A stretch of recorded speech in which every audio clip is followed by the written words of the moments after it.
Hello everybody and welcome to another video of GM 911. You will notice that I am not alone today. Trent, please introduce yourself. Hi, guys. I'm Trent. I am one of the authors of a new book called Essential NPCs. I'm going to talk about that here today, but I'm super psyched just to get to hang out with you and Colin and answer some questions about D&D. Well, thank you for coming on to the show today, Trent. And the first question is about NPCs today. So, it Let's says, go. yeah. Hey, Enter the Dungeon. My players love the idea of a magical school campaign. I am a fraud who has never read Harry Potter. How can I make a dynamic campus setting with dynamic NPCs? This is right up our alley. So, I figured that we should tackle the NPC portion of this question first, and then maybe we dive into the dynamic campus. Sure. Conmore, I appreciate you queuing me up so well because I happen to be running a magical school campaign right now and I have never read Harry Potter. So this is absolutely exactly what you're doing. And I'm super excited to talk about it. So, number one, NPCs. We're going to start on that side. I think that for your NPCs, it's going to be really important if you want them to feel dynamic. And this is sort of really base level advice, but I think it's important that you allow your player's relationship with your NPCs to change, which is to say that you're okay with enemies becoming friends, friends becoming enemies, that the way that the NPCs start in the campaign is not the way they end. And we're definitely going to talk about how this fits into the Essential NPCs book, but I think even before you get to any of that, the most important part is that you give them room to breathe. So that's number one step before you do anything else. And I On top of wonder, that, I kind of want to yeah, jump go in ahead. here. What do you mean by giving NPCs room to breathe? Because I think that might be a foreign concept to a lot of people out there. Absolutely. So when you create an NPC, you often start with something in mind. When you like, maybe these are the characters you think are going to be your players' rivals, or maybe this is going to be the stern proctor NPC, who's sort of the disciplinarian of the school. If you were a fan of Harry Potter, this would be your Snape. So I think that having those characters is a fantastic starting place for your NPCs, and it's good to have those kind of tropes. But as your campaign goes on, if what you're looking for is a dynamic feeling for your campaign, then I think it's important that over time, as your players work to win over that stern proctor, that you when I say to give them room to breathe, what I mean is let that happen. Let them win them over if they do well. Or alternatively, let them fail spectacularly, and then instead, this guy really hates their guts. The same is true for their rivals, are their friends, are the relationships they make in their school. I think all of those things can be allowed to change. And I think that at the end of your campaign, when your players look back over everything that they've done, the fact that, oh, remember her, and then you were going out with her for sophomore year, and then you guys broke up, and then she slayed a dragon. Or when you look back at all those things, that's what makes players look back and think, wow, that was a really dynamic campaign. So that's what I mean when I say give them room. Absolutely, absolutely. And I think another important thing with these NPCs to help make them dynamic, and this is a part of giving them room to breathe, but give them a flaw. Give them something to overcome or to succumb to. Because it's in these flaws that I think we create a lot of contrast between different characters. I mean, these characters, they're naturally going to have their bright sides. They're going to have their, strengths. But understanding their flaws, their weaknesses, creates for these really interesting conflicts. Like, if your girlfriend who slayed a dragon, if her flaw is like this imposter syndrome, right? Then she might have slayed a dragon, but she's still dealing with all of these complex emotions of like, yeah, I slayed a dragon, but it was by accident. I got lucky killing this thing. And now you have this weird dynamic where you might have this powerful NPC, but they don't realize they're powerful.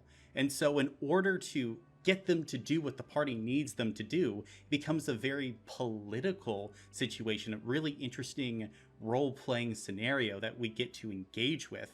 And so many times, like, not utilizing these flaws, I think creates, less dynamism for an NPC, because, adding in one of these flaws, it's the easiest way to create a character arc.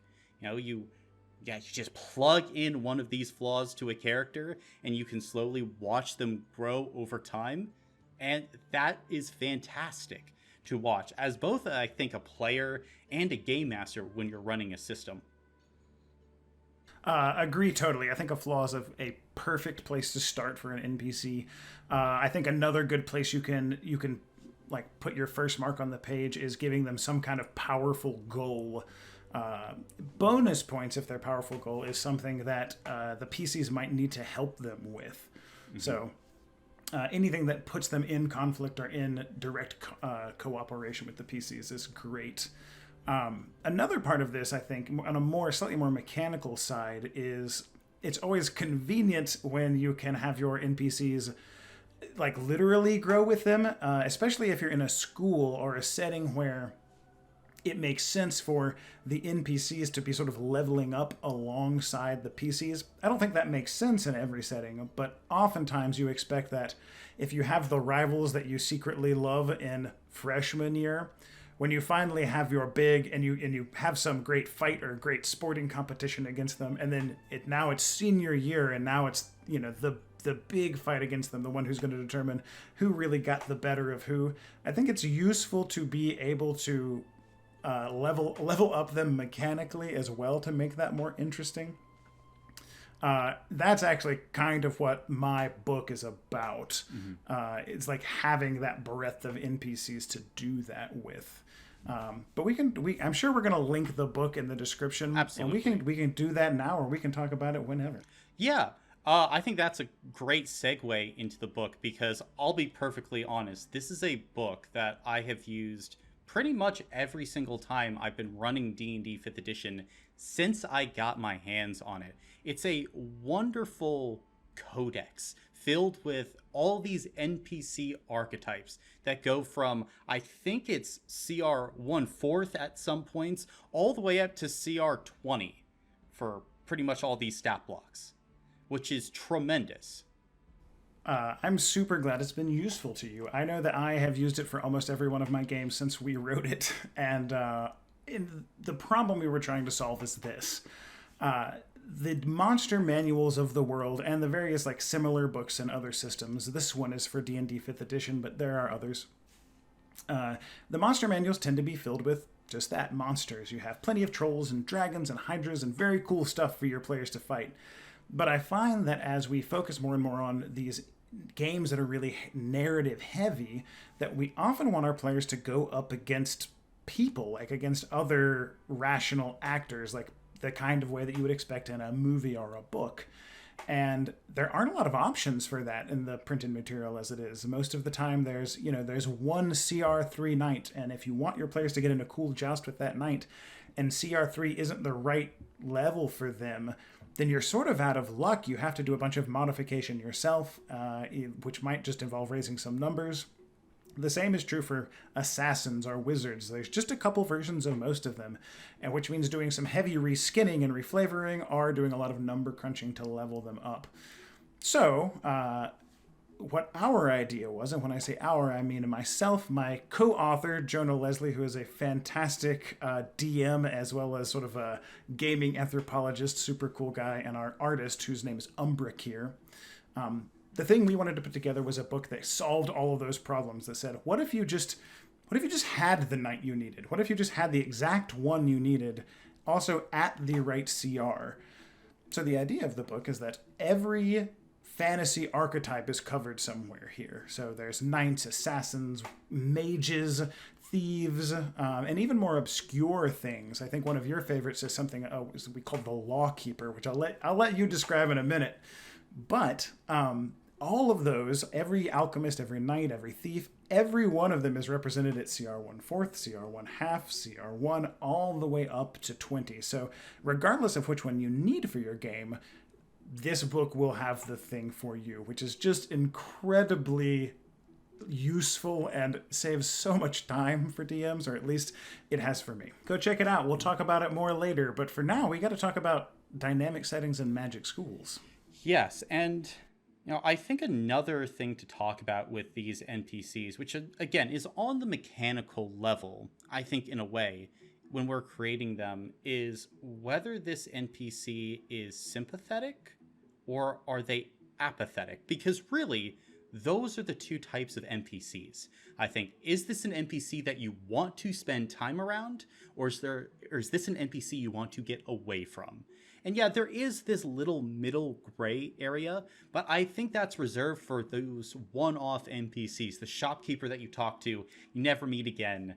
But understanding what type of NPC you have here and what role they're trying to occupy is important.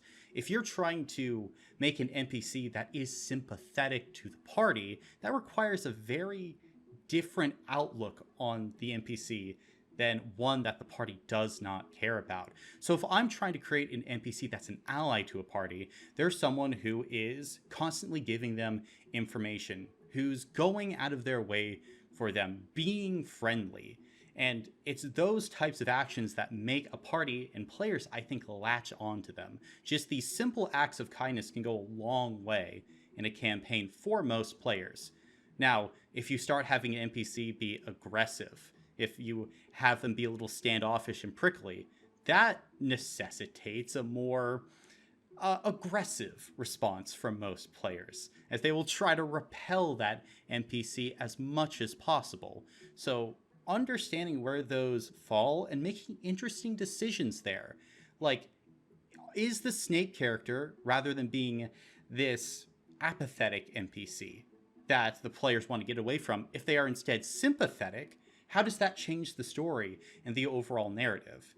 And I think this is a trick that's even more important when we're talking about antagonists and villains. Specifically, if we're talking about Harry Potter, we can take the juxtaposition between Voldemort and Lucius Malfoy, Draco Malfoy's father. We have Voldemort. That's a character we actually want on screen. Yeah, he's evil, but he's interesting. He pulls us in, and really, this character being in the scene makes it better. We don't mind when Voldemort walks on screen. I mean, narratively, we go, okay, now the stakes have elevated, but we like that as an audience. He's a sympathetic NPC, despite being a villain. But then we have Lucius Malfoy. This is a guy who slaps kids, who abuses house elves. We hate this guy, and we want him gone. He's the perfect antagonist for us to hate. And that is a very necessary role in every single story. You know, to have this force that the characters and the audience are actively working against. And, you know, understanding that we need a balance of those across all levels of NPCs is, I think, really important for creating these dynamic relationships. Full agree that I think those things are useful and maybe even necessary to have if you're going to have the school campaign, kind of depending on whether it's really focused on school, which is something I want to get into in a moment here. Mm-hmm. But for the record, if you have not ever seen Harry Potter, first I'd say worth at least watching the movies. Yep. Familiarize yourself with those settings. I think that's a good idea. But also, if you've seen My Hero Academia, the anime, I think that's a good magical school setting. I also think The Magicians is sort of a slightly more mature magical school setting. So it's definitely a wide genre. And even if you haven't seen Harry Potter, I think there are a lot of things you can choose from that might vibe with you more. Absolutely agree. I mean, the magical school setting is so versatile. I think that's what makes it so great. You can have a magical school revolving around any subject. It doesn't have to be magic. It can be literally anything with any type of flavor you want to spin on it. So be creative.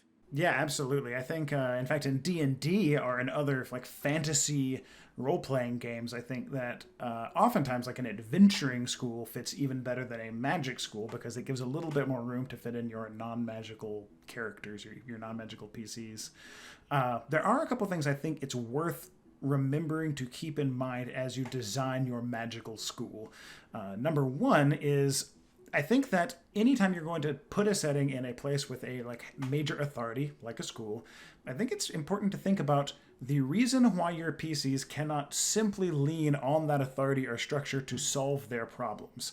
There are a lot of possible answers to that question. It may be that all of their problems are so small that the authority wouldn't bother. Like maybe their problem is a school bully. On the other hand, it might be that the school is not well set up or sort of haphazard, or even unaware of the danger it poses to its students. In some ways, I think Harry Potter, I don't know if you agree with me here, Colin, but I think Harry Potter sort of falls in that category as they're constantly having them do like seemingly possibly dangerous things just as part of class. Absolutely, Harry Potter fits in that.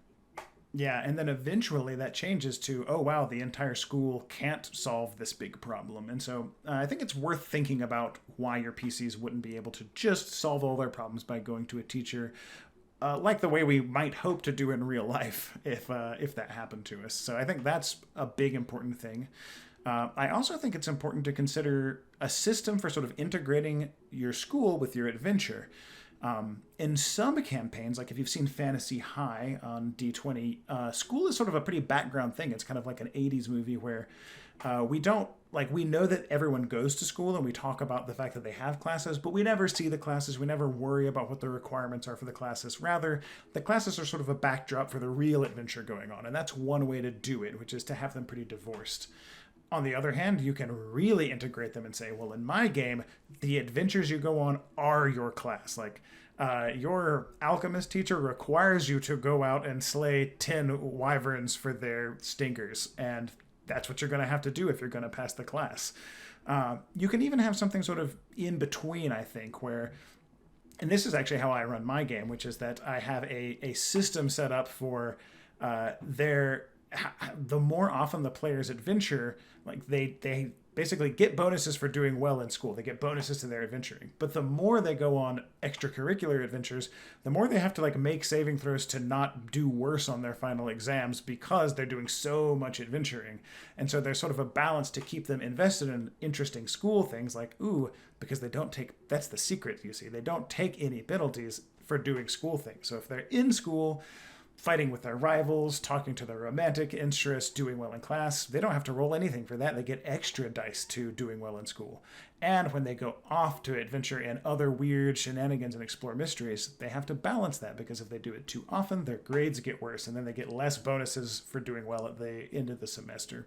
So you can kind of have an in-between as well. So I think those are the first two things. And then one final thing I think is super important for this, which is I think it's good to give some culture to your school. Harry Potter does this through these pre-selected houses like Slytherin and things. But in My Hero Academia does it through their different class 1As and 1Bs. Almost everything does something like this, where they're going to give either some traditions or houses or clubs and events. So you want maybe some academic clubs or different classes, like your freshman and sophomore class have beef with each other. Or maybe some individual events like a school dance, a prom, a athletic event that they do, or a sport. I think those things are really good for kind of giving some culture and dynamism and making it feel like, hey, we did all those things at the end of the year.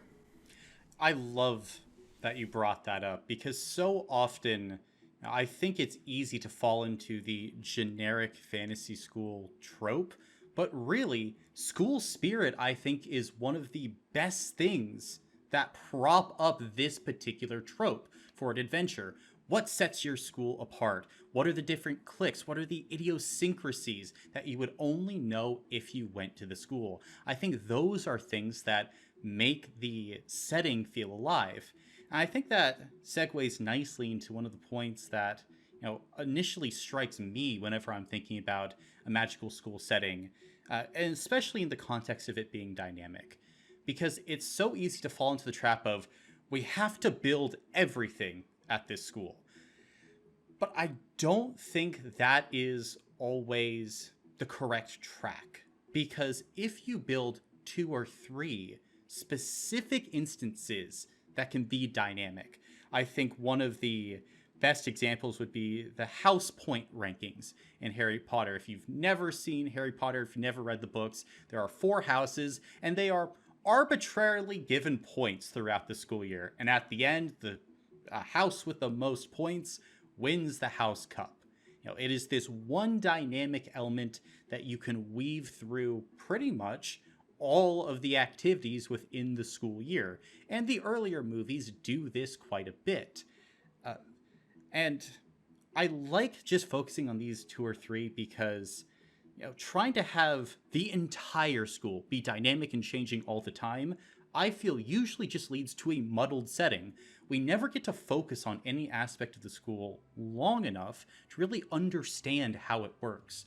Like, we might be sitting down for 2, 3, 4 hours for a campaign session, but that is actually a small amount of time when we actually get down to it to explore an entire school. If we're only touching on 2 or 3 aspects in a lot of depth, we almost get to make this illusion of the school as the players go, wow, if Colin or Trent really focused in on this aspect of the school this much, I can only imagine how deep and fleshed out all the other parts of the school is. We didn't do that. We just focused on these particular parts. We are only human, but it's a little trick that us game masters can use. So in implementation, we can think about this, again, in terms of house points.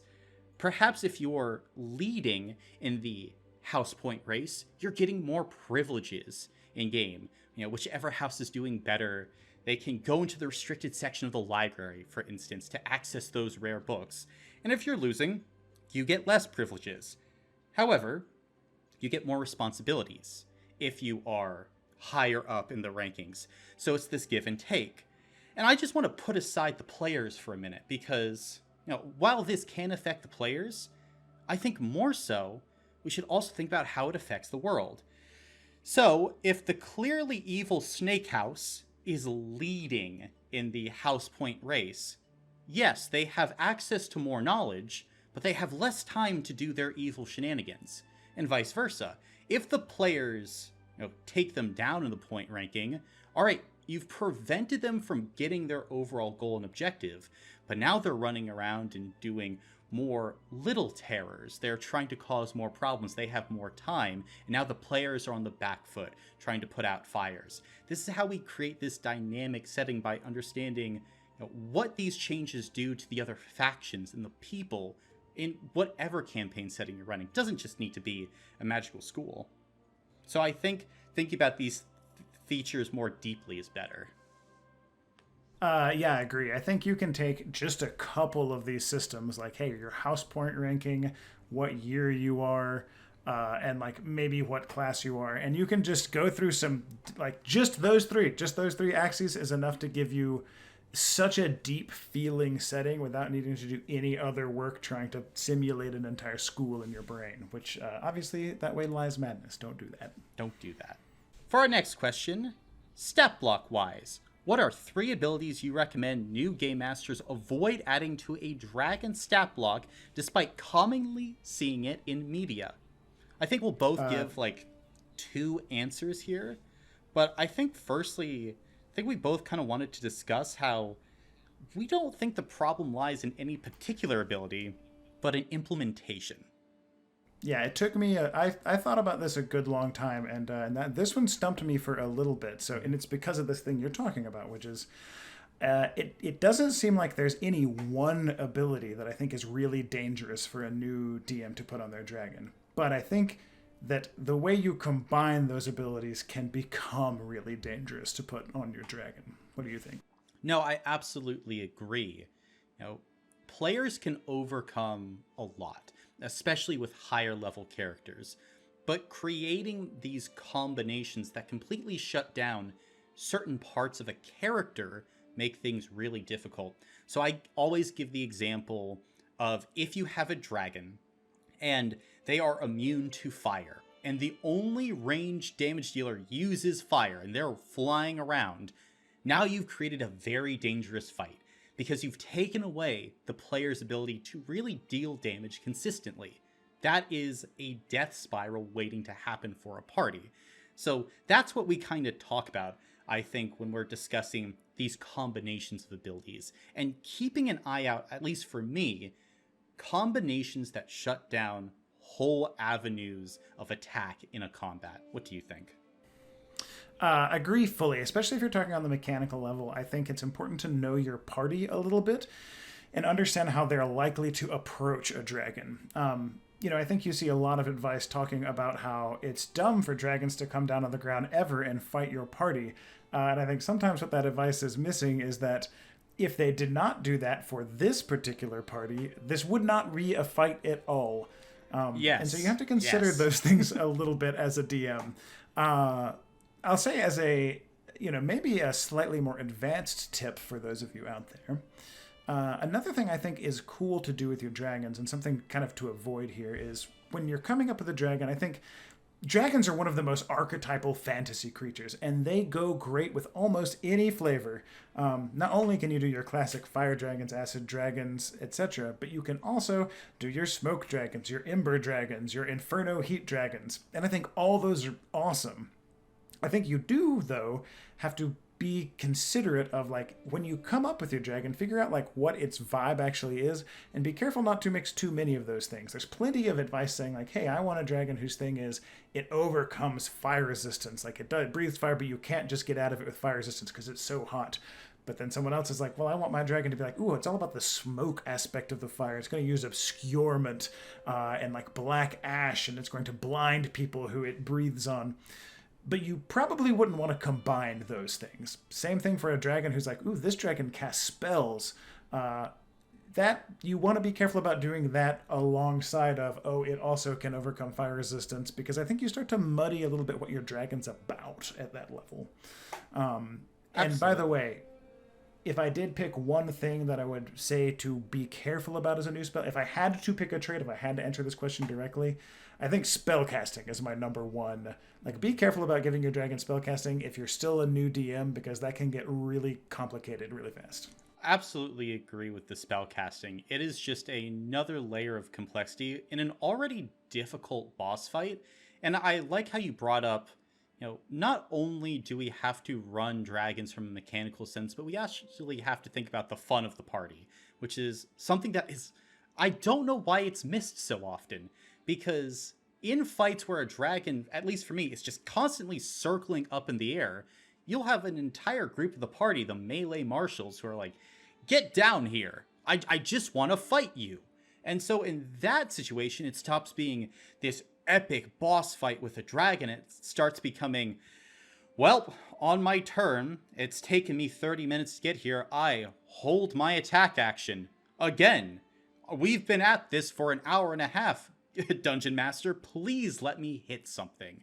And that is one of the reasons why I think dragons are so tricky, which, I wish there was a section in the monster manual that said, this is how you run dragons. And this is like the pitfalls that you need to keep in mind.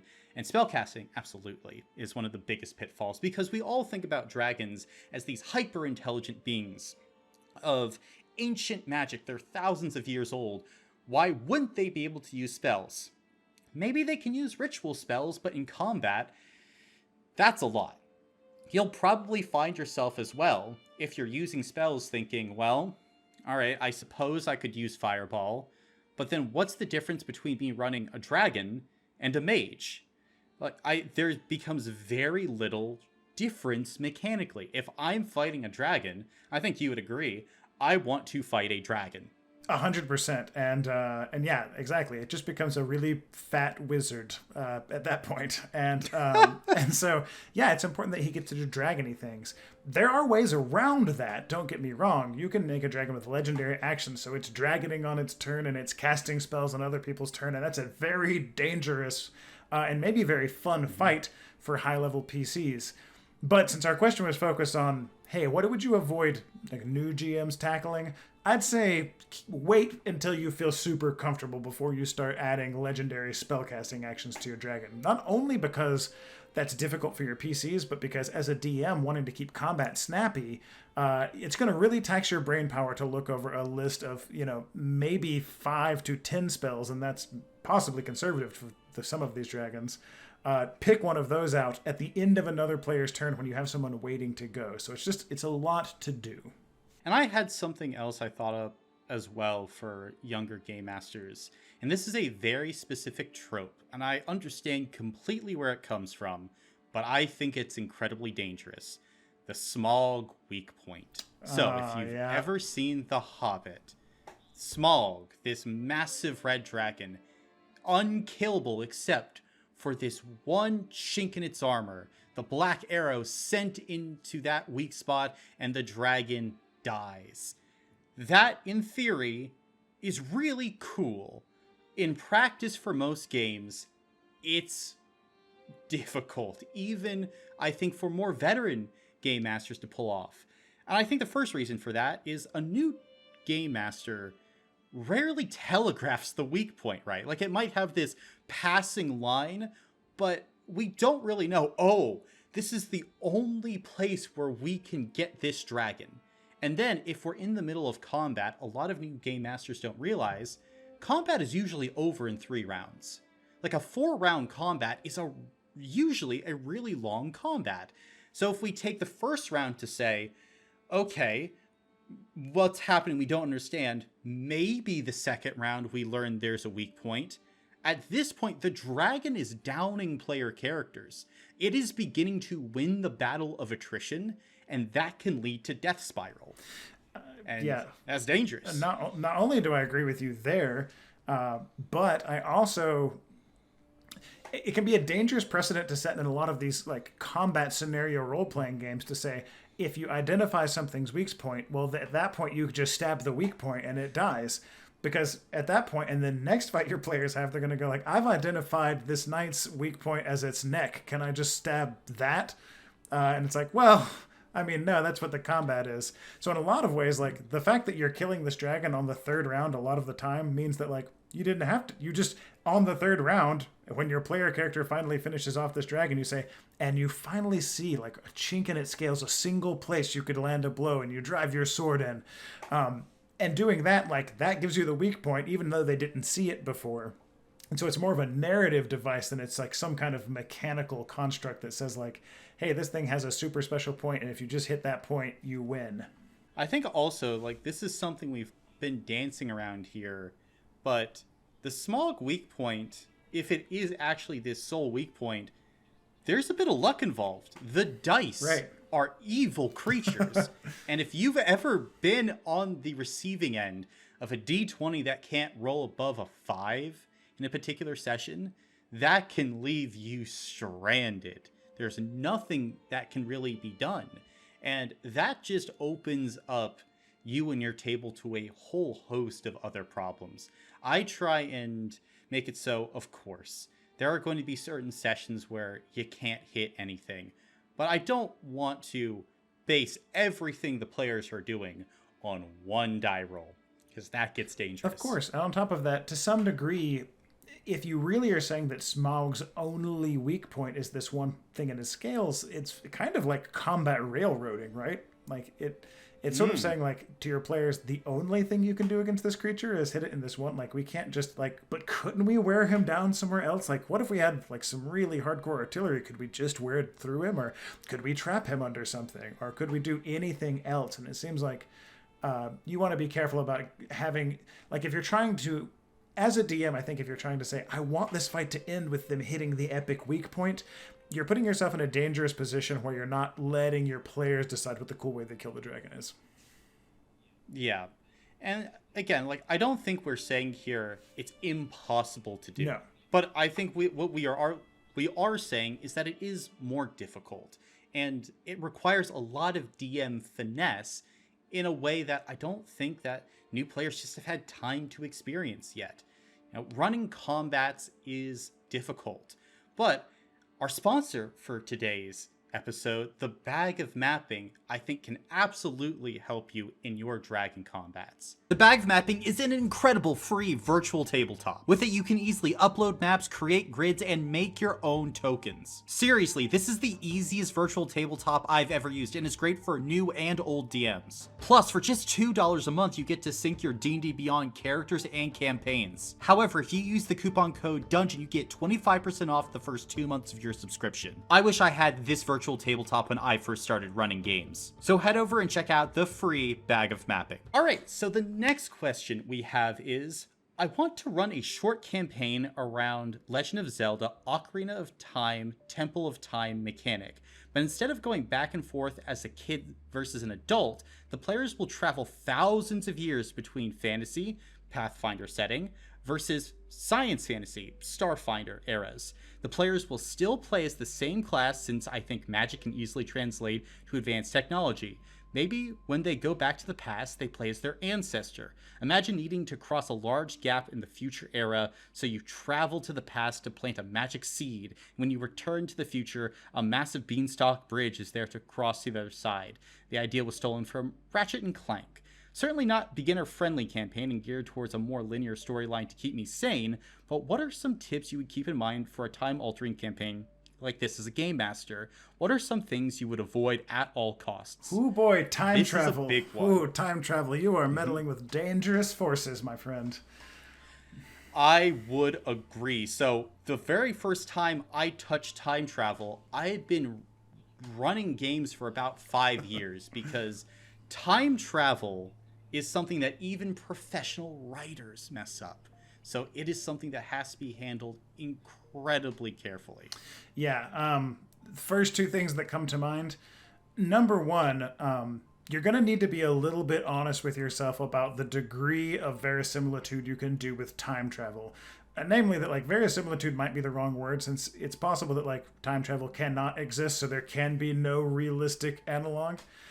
But I think it's going to be pretty important that, just like in Ratchet and Clank, or like the games that inspired this, I think it's going to be important that you allow yourself the grace to have basically narrative-focused time travel effects, which is to say, when your players do something that they want to affect the future timeline, allow that to go through, and possibly some interesting side effects.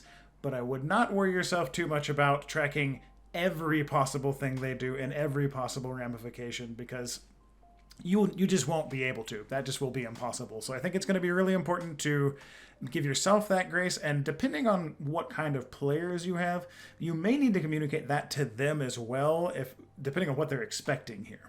Giving players grace, I think, is an important aspect in this, because we are the lens from which the players experience the world.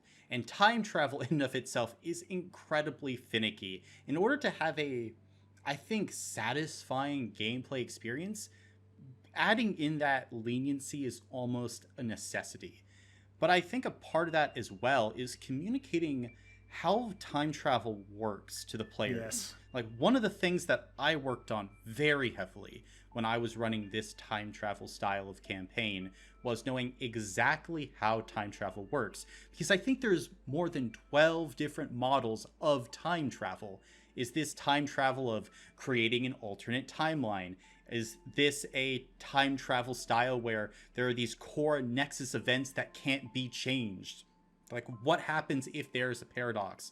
Being able to at least have some surface level answer to all these questions, I think, helped me tremendously when I was first trying to unwind the time travel knowledge. Yeah, just the phrase, hey, just know exactly how time travel works, already very intimidating to me. Mm-hmm. Just know how time travel works. This is not easy. No problem. You are opening a huge can of worms, my friend. So just be aware of that and understand that this is a campaign where at any moment there can be shockwaves across everything that you've planned. So not being reliant on any one NPC or even any one place, I think, is very important. Trying to attack the campaign in terms of some concept, like there is an asteroid about to hit whatever plane you're on. Your job is to stop the asteroid, or there is a god that will be released at this particular point. We're going to try and stop it. But saying this one NPC is the crux of everything, that just leads to so many different problems. Having these knots that you have in your story that must exist is just a recipe for disaster. Yeah.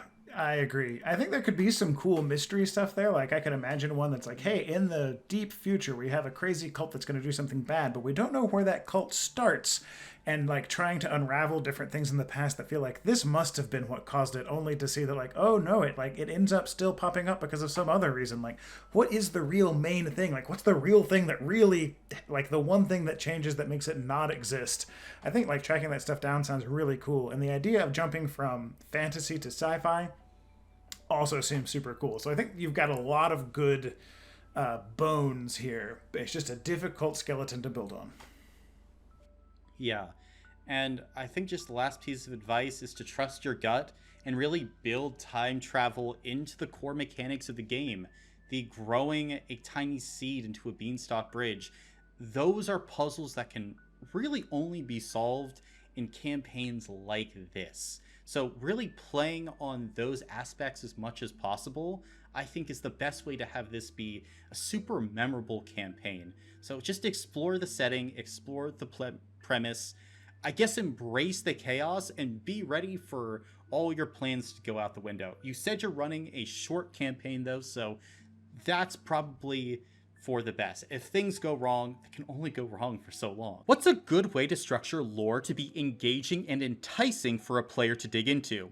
I'm creating a homebrew world for which I've written a story that follows a few characters through an event that changes the world significantly. This is great, but it doesn't leave the players with much for them to utilize in their current campaign. I want the lore to have practical meaning rather than being a mediocre storybook. Should the lore contain things that they can find and use? How do I tie information that is useful to the players? I think you're on the right track. My number one piece of advice always for lore is that in order for there to be lore that your players find interesting, they have to be able to do something with it. Like, being able to throw in these plot hooks or things that affect or help their character is deeply important, because players are very selfish creatures at heart. They care about their character, and yes, they might care about the other players around them in the world, but their deep love is for their character that they made themselves, which is natural. That's the thing that they made.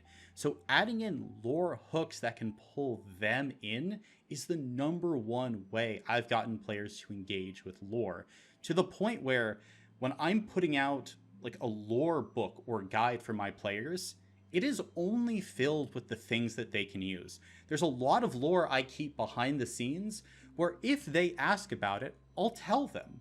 But I want everything they read to ignite something in their mind. So they go, ooh, I can use this for a character, or I want to tie this into my backstory. This is exactly the advice I would give. I think it's, if your lore isn't relevant to your players in some way, they tend not to care about it. And I mean, some of that is like, they actually have a lot going on. In addition to thinking about their character, you know, they have to do a lot more interpreting of your world because they're not in your head and they're trying to like sort of gain from what you're telling them what's going on in your world. So they have a decent bit to process. On top of that, yeah, ultimately we're probably all a little self-interested and sort of care about what our character's doing and what their goals are. And if this lore isn't in some way relevant to that, they're probably just not super interested in it. So building, in fact, I think to some degree there is some wisdom in saying, while it can be super fun just to build lore for your world, and I think nothing wrong with that at all. But I think, were you starting from the ground up, my first advice would be try not to spend too much time building lore that isn't relevant to your players, because it often doesn't come up in your game.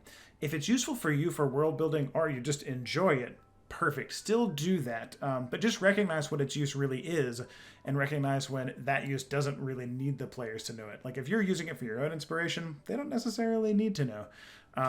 Otherwise, like try and build lore that is relevant to them, and then that way you don't have to worry about it. They'll want to know everything you made. Yep, and I don't know if I've shown you this particular book yet, Trent, but I've released a few lore books to my players. I think all of them are over 180 pages worth of content. I have heard you mention them. I know I have at least 7 that have read all 400 pages of lore that is there. And the reason that I think that happens is because I try and write into every single paragraph something that the players can use, where they go, oh, here is an aspect of this particular city that is open to me, that has this weird idiosyncrasy that I want to play off of. Now, for this particular commenter, we have the problem of they don't have a lot in their lore right now that is accessible to the players. So how do we cheat? And I think one of the best ways to cheat here and to buy yourself some time or buy yourself an in to the players is to make it a secret. Throw a secret in there and say, and no one knows this detail. The detail doesn't even need to be that interesting at heart, but just have a character in your campaign say, it could be X, it could be Y, it could be Z, but it's something. And then your players can start thinking, going, well, what makes sense here?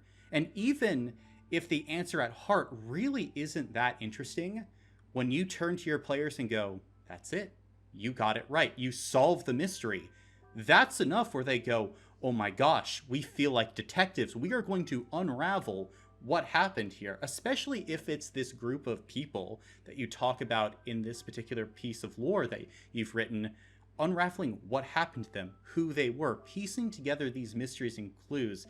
That is what is so interesting, I think. Yeah, I think that's a great tip. Making something a secret makes it feel desirable whether or not it's like necessarily useful to the player characters.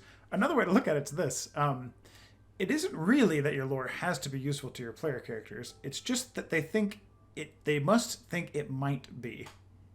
And any of these secrets where it's like, ooh, what did happen to these people? Like, maybe I want to know that. Like, I don't know if that's relevant to me or not. Like, should I find out what happened to these guys? Great way to get your players like a little bit more invested is to dangle some secret knowledge in front of them. And I would jump onto that and say, there is an event horizon where they find out a piece of lore and it's nothing, and then they give up. And that is what we want to avoid. So even if there really is nothing, giving inspiration, some sort of, maybe it's like a feat. They can get the keen mind feat because they've sharpened their mind to the point where they've unraveled this mystery and now they get a reward for finding out this piece of lore. These small things can really help ignite the fire in your players and have them look through everything. But there is also the caveat where there are still some players who will not care. That's something that we have to keep in mind, because lore is not for everybody. It is for us game masters at times to know what's happening in our world, and some players really like it. But at the end of the day, I think what's most important is getting your campaign right. If your campaign isn't firing on all cylinders, the lore kind of falls away. The Lord of the Rings works. The Silmarillion is read because we care about Frodo and Sam and Aragorn and that tale and that journey, and we want to know more about the world that we came to love because the core story was good. What a fantastic point. And I couldn't agree more. And I think even for the players who don't ordinarily care about lore in the abstract, I think if you deeply invest them in what's going on in the game, oftentimes they will care at least some. Even then, even the players that are most resistant to it, just because they care so much about what's going on in your game. Next question. Do you have any suggestions of when and how to use music throughout sessions and specific songs that you use during your sessions to further the mood? We've never talked about this. I'm really interested to hear your thoughts on this. For me, music is one of the things that I think about all the time for my games. I used to, when I first started, not care about music at all. And I have been dying to get a question like this for months because music is what I think takes things over the top. It awakens these primal emotions in us. You know, this soaring, epic theme can raise the hearts of your players, and the lowest, saddest melody can make it so that heart-wrenching scene pulls tears even from the most stoic of your players. It is, I think, the thing that can help set your campaign over the top. Absolutely. It's akin to, and I'm the same way. I did not originally use music, and I think it takes like maybe a little bit of experience to get used to manipulating it while you game. but you're basically adding like another dimension to your game fully. Like it is almost equivalent to having a 2D game go to a 3D game because of how much more like that hitting that other axis, the whatever axis you're hitting when you play music to people, makes a huge change in how much mood can have. And it's interesting to see that you thought that too. Since we had not discussed that one beforehand, and it's interesting to hear that. We had not discussed it, and that metaphor of 2D to 3D is beautiful because it is a game changer. I think, at least for me, music is more important session to session to my games than any minis on a tabletop, which it might seem crazy to say, but when you think about it, the music is there all the time, and we might be running, combat once or twice a session if you're a combat heavy group. But even then, the music is helping during that combat section to sell, all right, is this a heroic combat? Is this a last stand? Is this a power fantasy? Whatever music you're utilizing, it is such a game changer. And a few things, kind of tips that I would give to people is to have your specific playlists, whether you store them on YouTube in a playlist or on a virtual tabletop. Having a calm background playlist, having a playlist for when the moment gets tense, having a playlist for combat, basically having these themes playlists to play for whatever the mood is, I think is incredibly effective for your games. I'm interested to ask you this. I'm going to give what this solution is for me, and I want to hear your version of it. The way that I find music is I'll know a mood that I'm interested in, and this will usually be while I'm prepping a campaign or maybe on a drive. So I'll be prepping my campaign and I will put on, let's say, a Spotify. I'll just search some Spotify playlists for words related to that. Now the trick is I'm not going to because music hits everyone a little differently. I'm not necessarily going to agree with all the choices. Like if I decided I want something that is hopeful but a little subdued, like the start of that new school year in your school campaign setting, where it's like I don't want to be bombastic Avengers, but I do want to be hopeful and cheery. So I look for hopeful D&D music or adventure-y D&D music.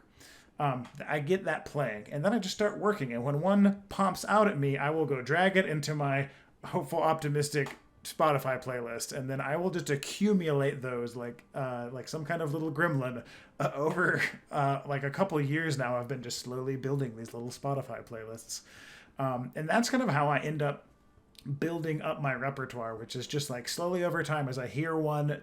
In fact, this ruins my end of year playlist things, by the way, because every time it's yes, every single time. Every time it's every single hey, time. we know what music you really groove to this year. 200 hours of cave dripping noises. And it's great. So lots of that. To some degree, I love a good ambience as well. Sometimes if a song isn't right, just a good ambience. I know Michael Gelfi does a bunch of fantastic ones, and they're all on Spotify, or at least a huge amount of them are on Spotify. Michael Gelfi, friend of the YouTube channel, creates music for Described. You can use the code ENTERTHEDUNGEON to get all of his music for a month for free. Does great stuff. Would recommend. Fantastic stuff. No, he's incredible.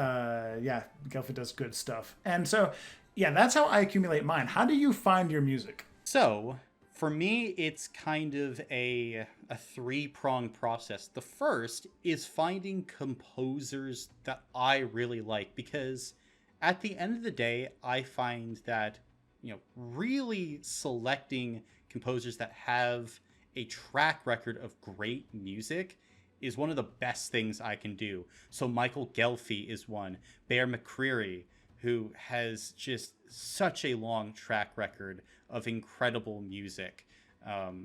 Kevin MacLeod. So if you've ever heard YouTube music, Kevin MacLeod is behind. He's everywhere. He's great. So being able to pick out these people who I go, I know I can trust your music. I'm going to go and I'm going to listen to your albums, like on my drive to work. And then once I hear songs that fit, I'll slot them into different playlists here and there. I also go searching for video game music, but I don't go searching for like the Mario music soundtrack or things like that, or usually anything that bombastic. I try and I look for these middle range games that have a budget to them, but aren't necessarily known for their music, but they have this specific through line to them, a specific mood or theme. And that way, once I'm playing music from this video game soundtrack in this specific campaign, it ties everything together, because they'll usually have a calm, peaceful track. They'll have a track for when thing gets tense, a combat track, and it all just feels like one continuous soundtrack. And I can throw in other soundtracks in there and I can mix and match, but it's a real easy way to create a central vibe. And then the third is just when I hear a cool song in a game or a movie or on a drive, go, oop, you go into my playlist. You're the same as you. Yep. Oh. I also would like to know if you utilize leitmotifs or tracks that play when specific characters. I was just about to bring this up. 100% yes, and yes, I use leitmotifs often in my work. In fact, I would say that my players here often, like when there are songs I will hit and they will just immediately know that someone is about to show up, or they'll know that like, oh, this is the one that we vibe to when we're like getting things done.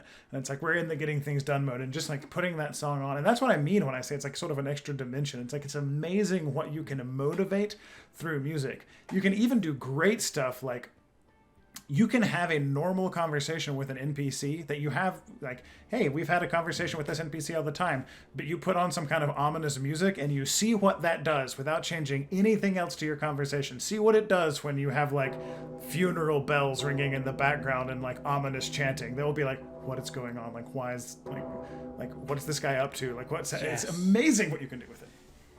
It is the game master equivalent of Alfred Hitchcock's story of showing the bomb under the table and letting the conversation play out. If you guys don't know what I'm talking about, Alfred Hitchcock, the famous movie director, has an example of a scene. And it's a scene where people talk for 5 minutes and a bomb blows up. It's not very exciting until that final 2 seconds when it does. However, you show the audience the bomb under the table, and then you have the conversation, and the tension heightens. This is how we do that. The music is showing the bomb. And I'm so glad you brought that up. I love doing that. And even years later, there are certain tracks, certain themes where if I'm at a party with some friends, I can just press it.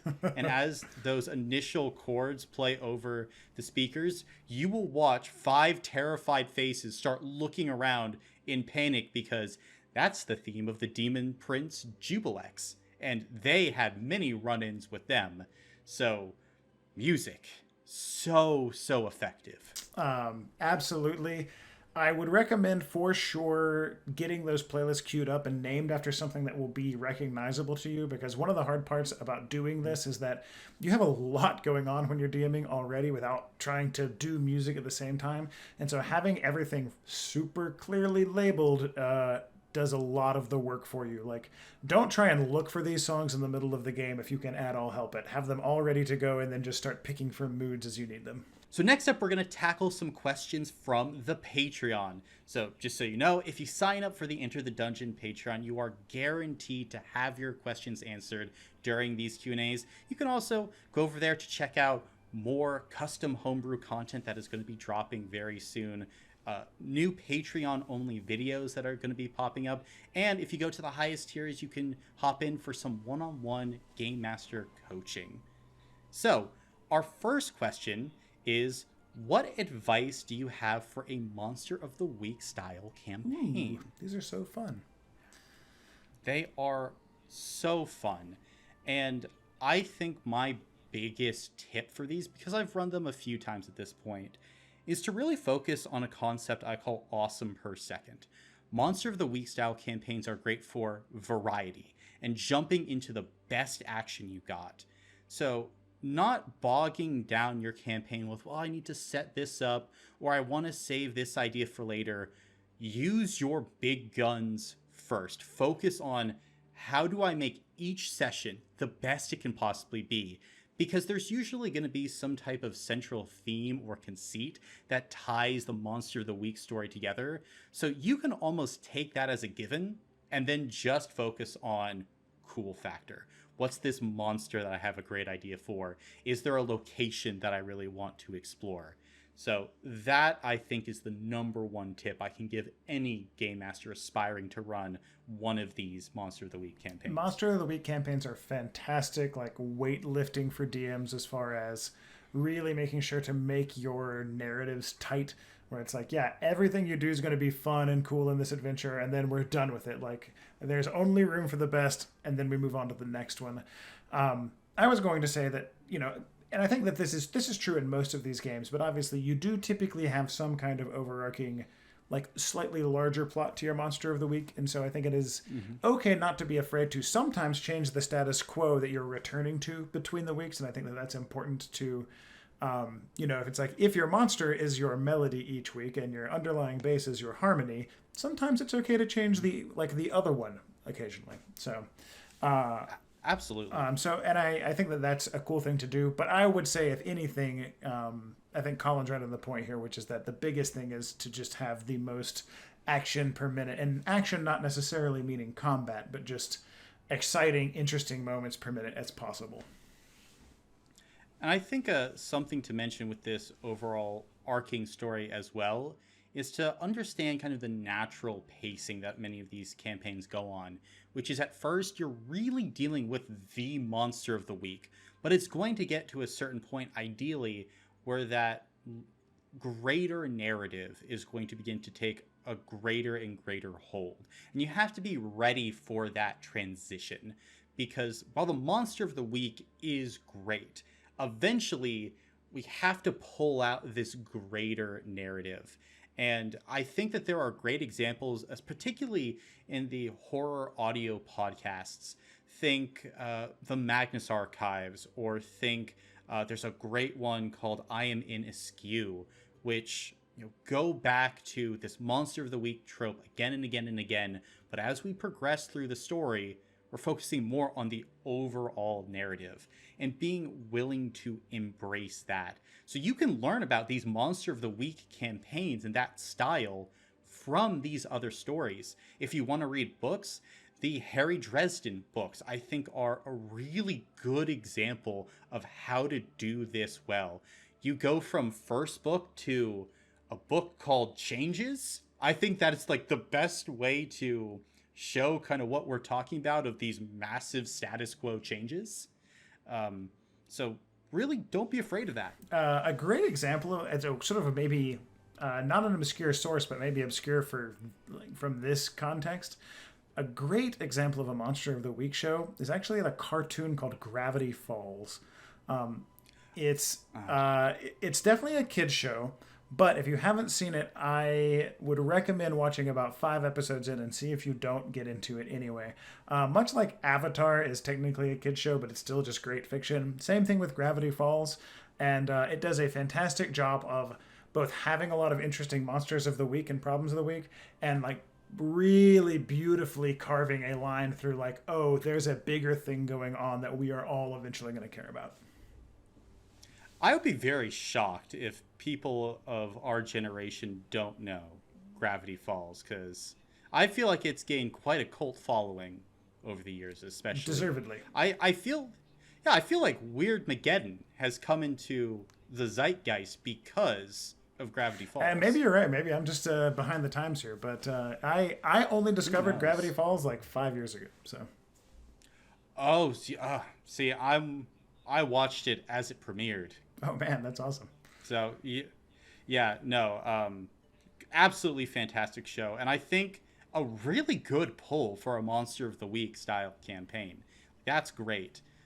One final thing that I think we should talk about, though, for these campaigns is to establish a routine for getting to the monster.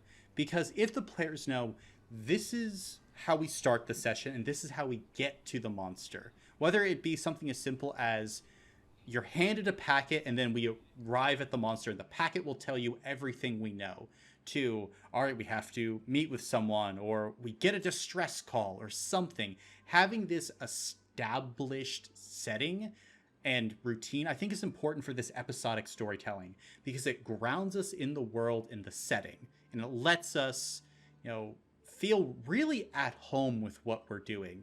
Because without it, I feel like it starts to feel like this group of one-shots with these characters that show up every now and then. Also, a fantastic example of a place where you could use music to great effect. The music you use when you start one of these games, the music you use when you end it. It just does. There's a lot you can do with making sure that the rhythm of one of these games is clearly established to your players. I think that's the best way to put it. Have a rhythm and know when to break it. And when you break it, make that be a very impactful thing. One of the best ways that I was able to significantly shift one of these campaigns is to have an attack from the overarching villain during the opening brief for the player characters. They were getting settled in. It's like, all right, this is just another session. When that rhythm is broken and it's been built up for 10, 20, 30 sessions, the impact to your players will be massive. So something I definitely recommend doing. All right, next Patreon question though. Can you do a video on making the design/world doc you mentioned in a previous video, or at least how to go about it for someone who hasn't really established any lore? So, one, yes, we will eventually be doing this design kind of world building stream. We've just been getting everything in the right position. There's been a lot going on behind the scenes at Enter the Dungeon to try to make this content better for you and to make it more consistent. So it is on the way, and now with more help, we should be able to be putting out more of this content. Now, in terms of the lore, we've already touched on this a bit, how to start when we have no lore, but I think this is a really interesting topic to dive into in depth, not only with our design philosophy with how to create lore, but again, like where specifically do you start? So I think we've already established making the lore relevant to your players. But what kind of things do you think about as player relevant? Great question. I think when I sit down to come up with a campaign, a lot of the things I'm thinking about first are sort of what the central tension of a game is going to be, where the main conflict is going to come from, and then how, at least in a very broad sense, how I think my players are going to progress down the path toward resolving whatever that conflict is. So if that's the first thing I think about as a DM, oftentimes the first lore I'm building is trying to put things in place that would make sense for that. So maybe we can take a more practical example. You and I have recently spent a lot of time talking about a campaign I ran in a world called Fortuna. This is a very Indiana Jones adventure world. And in that game, they were seeking out a series of treasures that would eventually lead them to realizing that the competition for those treasures was secretly a Fey Lord who had been long since trapped in the material world. Knowing up front, okay, well, I know that eventually the villain here is probably going to be this Fey Lord and that they're going to be sort of competing with him for treasures. The first things I want to figure out, and the first lore I want to figure out is well, why is he trapped here? What does he want? What are these treasures that they're competing for? And how are those, why do the players want those treasures as well? So the first lore I want is, why do the players care about this thing? What is it ultimately, how is that ultimately going to matter? And so something like that might be a way that I use a central tension to start, that's the first mark on the page, and then I start designing lore from there. What do you think? Yeah, I think a lot of that is kind of dead on. At least for me, when I am building lore, I am usually doing it in a campaign world that is supposed to hold more than one campaign. And so that has a very particular mindset. And just as I'm focusing on a central tension for a campaign, an individual campaign itself, I'm doing the same thing for a campaign world. I'm thinking about in terms of what is the thing that sets this world apart? What topic are we trying to cover? Like in my current campaign world, the topic we're covering really is heroism. What does it mean to be a hero? And we build everything out from that. And then from heroism, I'm going to tackle world themes. So a world theme is just some underlying things that I'm always going to be throwing into the world, the campaign setting, etc. You know, one of those themes is like sacrifice. Sacrifice is a very important concept. Another concept being that good is hard, but better in the long run, while evil is easy and gives short-term gain, but will destroy you in the long run. So like these are the types of themes that I'm always throwing in. So when I'm now running this world and I'm constructing this lore, I'm constantly throwing in these examples of, hey, you know, this character chose the short-term easy option but failed. Or this character struggled and struggled and struggled and it was hard, but they succeeded.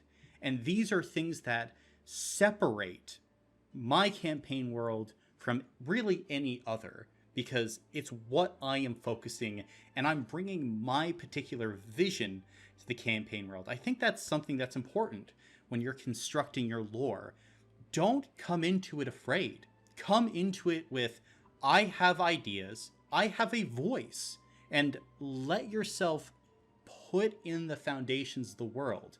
Don't be afraid, because yes, your players have a say in your campaign world. It's a collaborative story, but that doesn't mean that you can't throw in your own ideas. So often I've seen game masters say, well, I don't know, I don't want to fill in this space because what if the players want to do something there? Well, then let them. They're going to add in as well. But this is a collaborative storytelling process. Like, the collaboration isn't just between the players and you're the person stitching it together. You are a part of the mural itself as well. So getting that idea in there, I think, is hugely important. Yeah, I think that's a really fantastic point to bring up and something I wouldn't have thought to say. I think especially resonate with what you're talking about with not being afraid to come in and like make a mark on a campaign setting. I think that, you know, you always have the eraser as a DM if you need to, especially when you're in the middle of building a new campaign.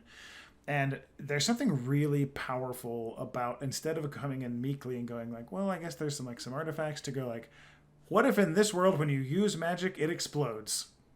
What do we do with that? Like, let's go. What happens then? What happens if it always explodes eventually? Like, what does that do? You know, any major statement like that, anytime you're going to make a bold decision, like, hey, in this fantasy world, the technology is like the 1920s. What does that mean?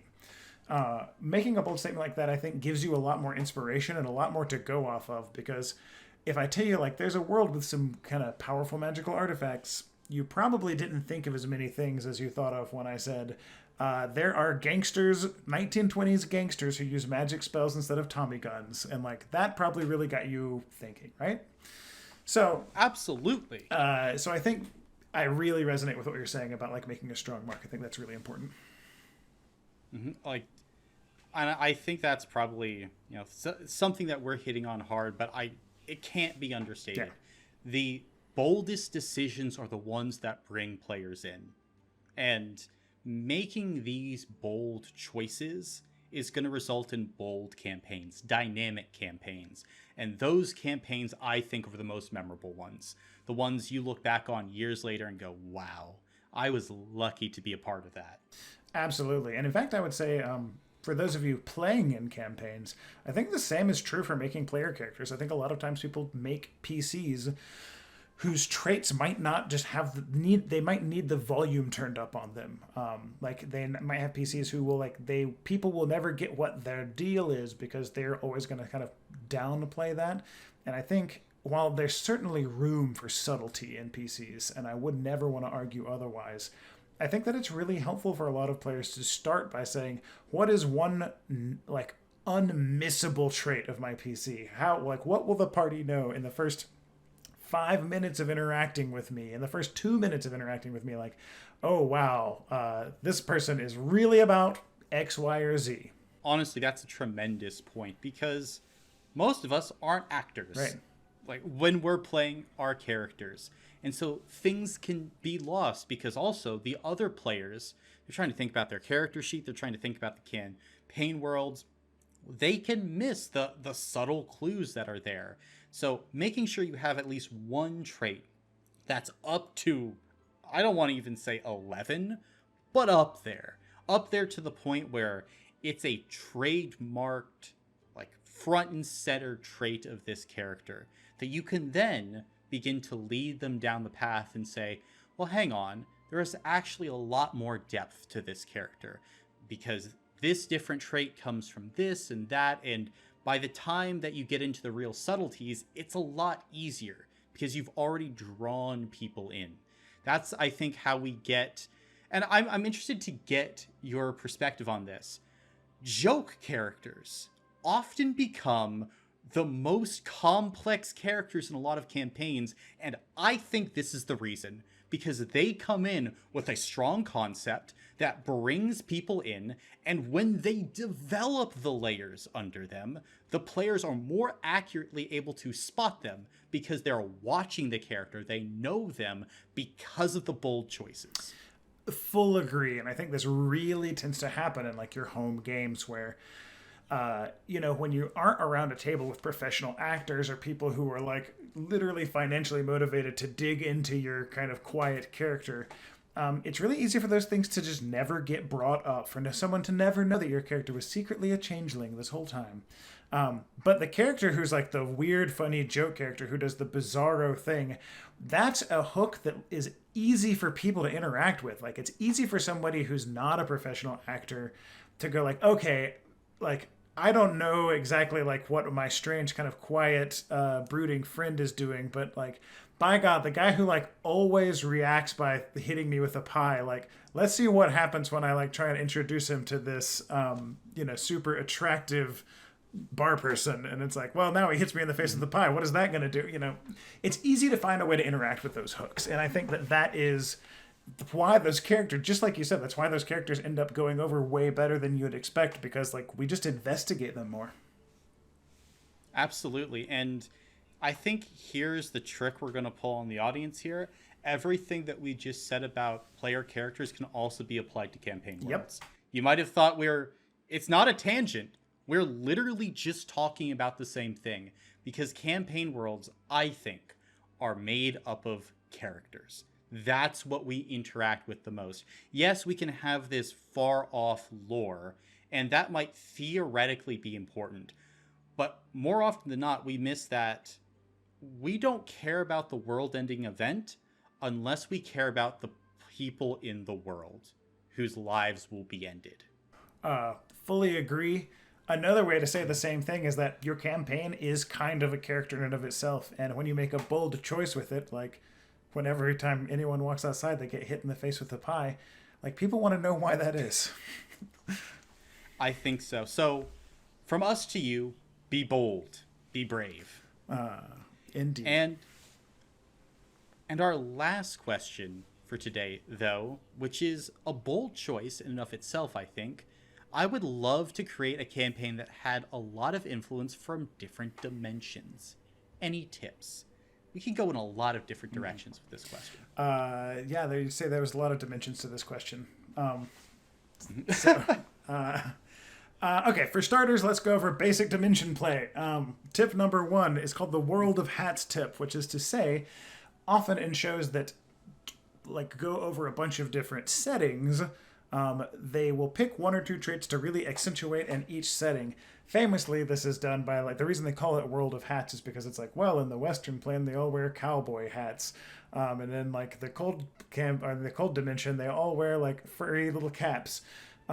It's a bit of a trope, really, but it's done for a reason, which is to say, I think it's important if you're going to be playing in a lot of different dimensions that you do pick a few traits for each one to strongly differentiate them. Just like our theme today is be bold, right? You're going to need to make some bold decisions about these dimensions. Otherwise, you risk not having them feel enough like different dimensions and instead feel a lot like, a country over or something. This is really kind of wrapping back around to our conversation with the magical school. Focusing in on these one or two elements for each dimension and making sure the players understand the intricacies within those elements can make the dimensions feel incredibly flavorful. So, it is a trope, but tropes aren't always bad as long as you know why you're using them. Because if you're going to be going into a dimension and you're spending 95% of your time in that dimension, okay, we should probably go a little bit beyond just a few hats. We need to go deeper than that. But if this is a dimension that you're going to be in for a session or two, maybe even a little bit more than that, going into all of this deep backstory and lore about that dimension seems rather redundant in a lot of ways. It's going to be a lot of unused work when you could put that into making more new cool dimensions. I would agree. And I think an important point to make when we're using these dimensions is to understand why a dimension is being employed, because it becomes very easy to just say, I want this dimension and that dimension and this dimension, and they are all jumbled together, and that can make for a fun campaign, but we run the risk of the players not really knowing what's going on. Like, the dimensions become more muddled, and our overall story or vibe for the campaign can get lost in the shuffle. And at some point, we just lose the reins on our campaign. Yeah, and I think, along as apparently our theme today is like make a few bold choices rather than a bunch of non-bold ones. But I think the same thing applies here as far as taking just a few, like a small handful of different dimensions and like getting a little more depth in them over time is generally going to be a stronger strategy than mixing it up to have like, well, I have 20 dimensions in this campaign and we visit one every 3 weeks. I think that your players are going to get a lot more enjoyment out of like, okay, well, at first each one has one major trait, but then slowly we dive into each of these other ones. And then how does Dimension 1 interact with Dimension 4? But then we also get to see how 1 and 3 go. Getting to dive in a little more deeply that way, I think you're going to find is a more rewarding strategy. And I think you also just touched on an incredibly important point, knowing how the dimensions interact. Because in a dimension campaign, the influence on one dimension on another, I think, is another very interesting trope. And, feeling out what a certain dimension does, not only to its inhabitants, but when it comes into contact with another, can make for the most interesting scenarios. I was working with someone the other day, and we were talking about, all right, what happens when the Feywild and the Shadowfell overlap on each other? And it was this really interesting conversation of the Feywild is invading the Shadowfell, and it's imposing emotions on these people who haven't felt emotions in hundreds of years. Being trapped in a Fey theater, it's bad enough for a regular mortal. When you're an elf who hasn't laughed in 200 years, it's crazy. They do not know how to react. And building these interesting scenarios and knowing what the calling card is for every dimension, it is like narrative music in the weirdest of ways. Yeah, I'm excited about the prospect of running a cool dimension campaign where I have some weird little grid now of how each one interacts with each other one and the weird subspecies that come from those interactions. Sounds like a blast. Yeah, I almost want to think of it as some dimensions, if we're using like genetics, this might be a bit out of the purview, but we have dominant and recessive traits. I like to think about it as dominant and recessive dimensions. Like, there are certain dimensions that are dominant over others and will consistently bleed through. You have other dimensions that are more recessive, that can only, create their distortions in very particular circumstances. And just getting that all together being very interesting. Another thing, though, that I think we would be remiss if we didn't touch on is getting to the dimensions. Because how we get to each dimension, I feel, is a huge part. Do we have access to the thing that lets us go to the dimension? Is it a ship? Is it a portal? All of these different traits, I think, really affect how we interact with a dimension campaign. Yeah, I think this like just this choice alone might literally overturn the entire type of campaign. This could go from a very serialized thing to a Monster of the Week game just because you decided your players have the constant ability to travel between these just on foot, versus we end up in a new one when we use these, like this weird magic thing to teleport, and then that thing breaks and we have to find another one in the new dimension before we're allowed to teleport to another dimension again. Like those decisions like will define your campaign, I think, in a lot of ways, if you're expecting it to have a lot of influence from these dimensions. I think so. And when we are thinking about the type of movement, I also like to have particular importance on what this allows for a party to do. Because if you're running for a group that is much more combat focused, I think the instant movement is a lot better than the ship or some sort of transport, which is great for role play heavy parties. Because when you're in a new dimension, that tends to be the main focus, and we can get lost with the characters. We've talked about it before this episode, but we were talking a long time about a campaign of yours, and one of the things that we were dealing with was constant movement. Your characters were moving around constantly, and we had to find these bits and moments to have these role-playing moments and interaction. And so, making sure that you have time for that for a party that loves to role-play, I think that is important. Yeah, I very much agree with that. And I think it's sort of like what I was saying, how it would define the campaign. I think that's a perfect example of that, which is your role-playing heavy campaigns really want that time. And so you want to pick a mode that works for that. So, yeah, I think we're on the exact page there. Absolutely. Any more thoughts on these dimensions? No, but I am eager to hear about which dimensions they end up picking. So good luck. Good luck. And Trent, thank you so much for coming on today. Where can people find Essential NPCs? Yeah, so you can find Essential NPCs at DriveThruRPG. Just type Essential NPCs in, you'll find it. We'll also have a link in the description. And just, yeah, as a note, this has been the biggest, most helpful tool, at least in my own campaign making, that I have ever used. I think that if you run games, it's for D&D 5th edition, it will be really, really a big deal for how easy that is to do for you. We plan to update it when any of the new monster stat blocks comes out in the 2024 version, so you don't have to worry about it getting old. And right now we're working on hopefully getting a print version out as well. So please go check it out. And Colin, thank you so much for having me on your podcast. It's a blast to answer cool D&D questions from your various patrons and viewers, and I hope I get to come back on sometime and answer some more.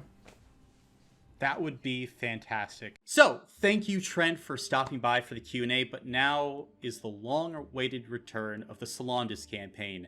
But I realized enough was happening that I couldn't give this recap alone, so I'm joined with 3 of the real players in this campaign to go over with you what the hell happened and how an apocalypse was started. So, Peter, can you introduce yourself first? Of course. Hi, name's Peter. In the Solandis campaign, I play a character named Kilo Sky. Jonah, can you introduce yourself? Yeah, I'm Jonah. I play primarily a character named Thomas, Thomas Blythe. And Athena, can you introduce yourself? Hi, I'm Athena. I'm one of the really real players that actually plays in this game. I promise. I play Bia Good. Currently, and I have played Karon Nilagana, but unfortunately she's kind of sorta like a... We'll get to that. Not around right now. Yeah, it's okay. It's very sad. Mm-hmm. We have a lot to cover in this segment, and I'm so happy you guys joined, because there is a massive arc that we have to go over, and I don't think I would be able to do justice with it all by myself. So, the last thing the people heard was that the choir was about ready to be fought.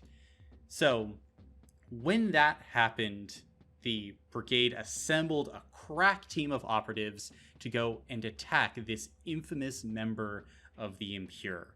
And I believe, was everyone here at that session? Yes, actually, I think so. I think it's fairly safe to say it was a tough fight. It did not come easy to the brigade fighting this thing. Oh, no, I think I was literally 5 feet underground at one point. That's true. So was I. I've got lots of damage written down in my notes. It's pretty beautiful, actually. Yeah, there was lots of damage, but also this was one of the first times in the entirety of the game where corruption became well and truly dangerous and a factor. Because during this combat, we lost a player character. We lost the deer. We lost the deer. Yeah, and I do believe he was the right. first one that we ever lost to corruption like that. Mm-hmm. And what was it like for you guys encountering this permanent, really death mechanic in the campaign for the first time, and how were you interacting with it? Well, I was terrified because I'm fairly certain I had pretty high corruption going into the fight. So I was sitting there hoping against all hope that I didn't turn, because I didn't want to subject my friends to the monster I created. Unfortunately, the deer was probably the best one who could have gone down. I think we had enough time to react to that, but with some of the other people and how their characters have been built up, it would have just been like shot after shot. I think so. I mean, any other character, if they would have gotten taken, would have been such a brutal blow, and I don't know if you guys could have recovered in that encounter, to be quite honest. And it was still devastating. I mean, Deer had been there forever and was just like, I mean, I thought he was delightful. Yeah, one of the funnest characters we had. And I feel like that is the point in the campaign where things really started getting serious. I mean, things were already serious, but the enemies really felt like they were beginning to crowd in at the moment. And after an intense fight with the choir, we then, only 2 sessions later, I think had one of the most harrowing sessions yet in a simple quest titled Netter Creed. This was our 30th session of Solandis, and it was a simple hunt the monster mission. I recall not as much as I would like, mainly because of what happened at the end. Yeah. And the fear that I felt in that moment. Then let's kind of recap that, because it was a simple hunt the monster quest. Nettercreen is a creature in the D&D canon and mythology, or I might have taken the general basics from a more kind of spider-like creature that you all were trying to hunt. But there were signs throughout that session that something was a little off. And then, towards the end, I think I can comfortably say the most terrifying character in the Rings Meropis showed up, the Banker of Bones. Yeah. My favorite. Your favorite. Athena loves horror and all those terrifying eldritch things. He sucks. He's awesome. What happened when the banker arrived, Jonah? Well, several things. Very quick succession.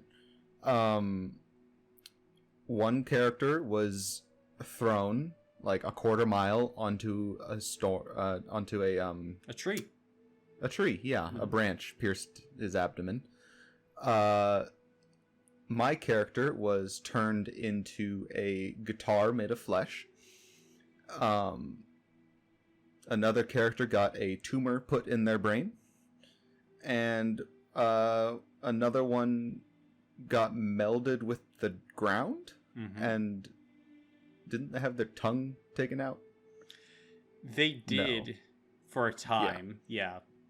And then they got eaten because they mouthed off to the banker.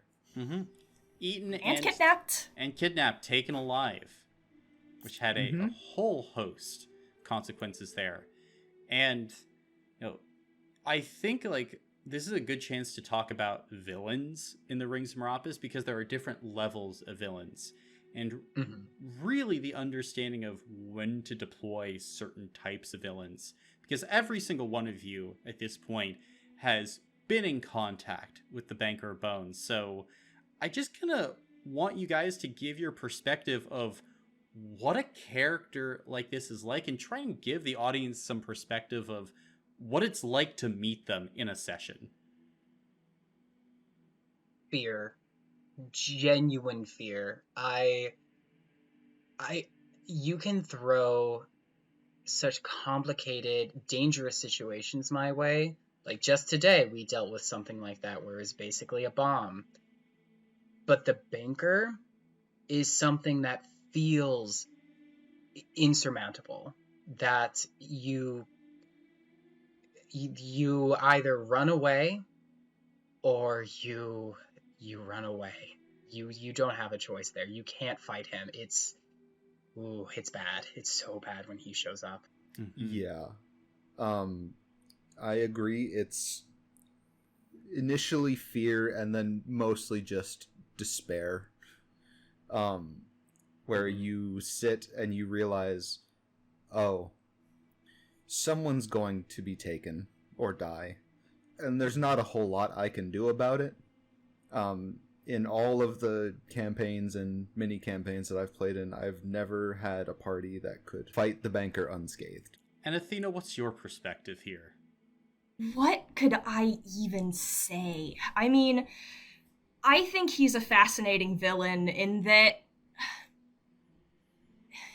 his happiness and the joy that he gets from everything doesn't help him or anybody else. He's another character driven by revenge, and he's lost himself in that. I think when he comes up, it's very, like, once he starts doing his little rituals, like reanimating people or cutting them into progressively smaller and smaller pieces, like, you know that it is him. Piles of bones, like, and then when the music switches, it's just, like, it's inevitable. Mm-hmm. He's going to be there, you'll see his token pop up on screen, and he's going to start approaching. And he is unpredictable in the sense that his demeanor kind of flips around a lot between very, he'll converse with you, or he will just be shouting at you.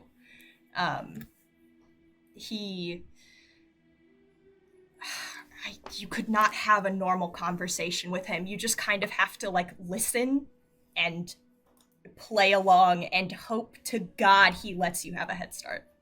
And I think that's probably one of his most terrifying aspects, and that people can take for any villain. The scariest ones are the most unpredictable, I think, where you never truly know what they're going to do next. Because the scope of the banker's power is probably never going to be truly revealed, just to maintain that atmosphere, maintain the presence. Because, you know, the framing of this villain is always in the driver's seat, like the predator scenario. And you know, when players come face to face with that, particularly a character that makes all the big heavy hitters afraid, I think, like, you get these types of dangerous reactions. Yeah. It's definitely a primal fear. Mm-hmm. Yeah. Music is such a huge component of, I think, making villains stick in the minds of players. You know, leitmotifs are bits of music that we play over and over again, custom themes to herald the coming of a particular character. And the banker's theme, here, I'll actually play some right here. But it is immediately catching to the ear, and, like, you know that he's coming. It is this instant dread. And I think, as well, the banker is never diluted, never watered down. It's always 10 out of 10 there. Yeah. But, you know, I would also say here, like, when I'm deploying the banker, it always has to be in the right circumstance, because not every party wants the banker to show up or wants a character in that similar vein. It's always very specific with a group of players that I trust. You have to be able to handle the depravity that a character like him is capable of, and it's better to not see him if you really can't stomach that sort of thing. Mm-hmm. And I think that's... He is the boogeyman. He is. He is the boogeyman. That thing in the darkness that you are always afraid of. And, making sure that, it's the right time to deploy such a character is important. But what the banker did, and usually what the banker leaves, it's much more long-lasting. Because a banker encounter isn't just this one particular instance of fear. It is dread, extended across a long period of time, which I think as well adds up to the fear that players have. Because mostly when he comes around, he's hunting for something. I think that's the experience most of you have had. And he was hunting for something here. He was hunting for a player character who had broken a deal with Bob, the devil, Bloom. And this was the consequence of deal breaking. So, how did you guys feel knowing that one of the members in the brigade was being hunted by this character that, to your point, Peter, invokes this visceral fear? Stay a mile away from me at all times, honestly. I was like, ooh, that is your problem, and I don't really want to be involved if I can help it. No. My immediate thought when his name was mentioned was, oh, well, goodbye, Bloom. Yeah. Sucks sorry. to be you. As much as we want to say the power of love and friendship can save the day, not in the face of the banker. The banker does not care about your love. Oh. Yeah, you guys think that, and then I made a whole character whose backstory revolves around him, so I think that's the dividing line here. Mm-hmm. Yeah, I was so thrilled about that. I want to know more about him so bad. And, Charon was perfect. Never in a million years would I choose to have the Banker of Bones be involved with me. Oh, come on. No, He's just a little guy. Terrifying. But what types of characters elicit that response, this visceral response to you that's like, I don't want this thing anywhere near me? There's a few that get me, and especially, again, with the music thing, there's like 2 or 3 types of enemies or characters and music that as soon as I hear the music start, I get a spike of adrenaline. And I'm just immediately stressed. One of them's the banker, another one, usually Aether Eater type characters. They have, or anything to do with them, they have the Geiger counter sound going off. When that sound starts, it doesn't have to be for a character either, it's just a situation. As soon as I hear that, I'm like, oh, okay, bad things are happening. And the screen gets fuzzy. Yeah, and the screen gets fuzzy. That's another thing. But, yeah. Anything that's super powerful and that I can't really fight, per se, I have to try and survive them, that's what gets me. No, the first thing that comes to mind are the grimoires. And I don't think we've mentioned grimoires yet, but grimoire is just an evil book that contains dark magic that can spread across an entire area and has these unknown but always horrific effects. Why is that so scary for you? Because in order to actually survive them, you have to understand the rules behind them. And it's only been in this campaign where we've actually been in a position where we do have the rules, that we do understand, oh, this is how you contain it, this is how you seal it. In all other instances, it was just a guessing game, and if you guess wrong, well, then you get turned into a pie. Like, it's stuff like that. Mhm. No, yeah, and I think like a big lesson is horror and fear comes from the unknown. The more you know about something, the less scary it is. When you Mhm. have the answer to the puzzle, it stops being this visceral reaction. But things like the grimoires or the banker, they don't have an easy solution. One has yet to be unraveled thus far. Well, hint about the future. Wow, what a Yes. reference. What a reference. Wow. But then after the banker comes along, the very next session is another incredibly impactful one. This is Dread Key, which I think, again, all of you went on. Mm-hmm. Wish I didn't. Oh, but you didn't stop us. Yeah, and you owed me a favor. Uh-huh. And that's the only reason I went. And Wow. and what did happen on this mission, guys? The beginning of the end. I think that's an apt description. This is the beginning of the end. It was definitely what cemented it into becoming a reality. We all got together just for a quick little ritual. I'm sure everyone has these with their friends. We have to give some blessings and blood and bone to make our way to a mine, I believe. Mm-hmm.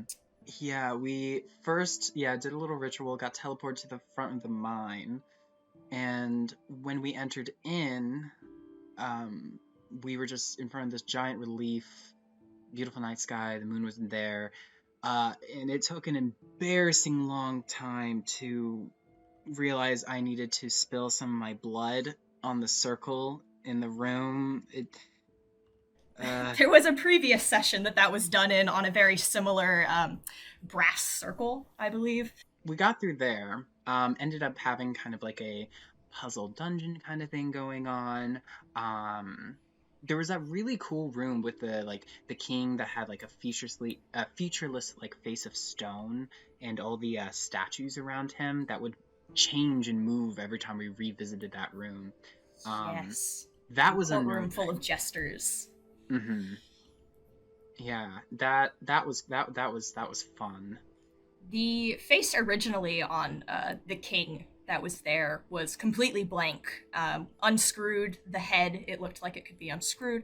There was a gemstone inside, or something similar to that.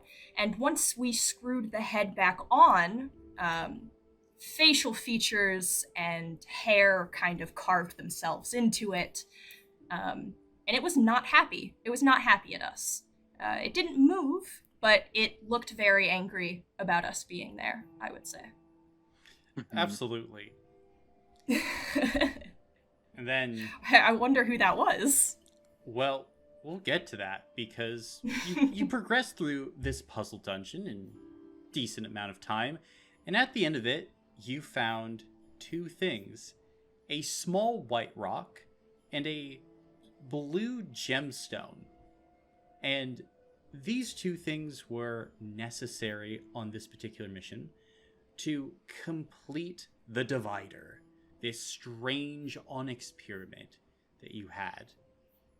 So, you got a hold of both these pieces, and then it was time to leave.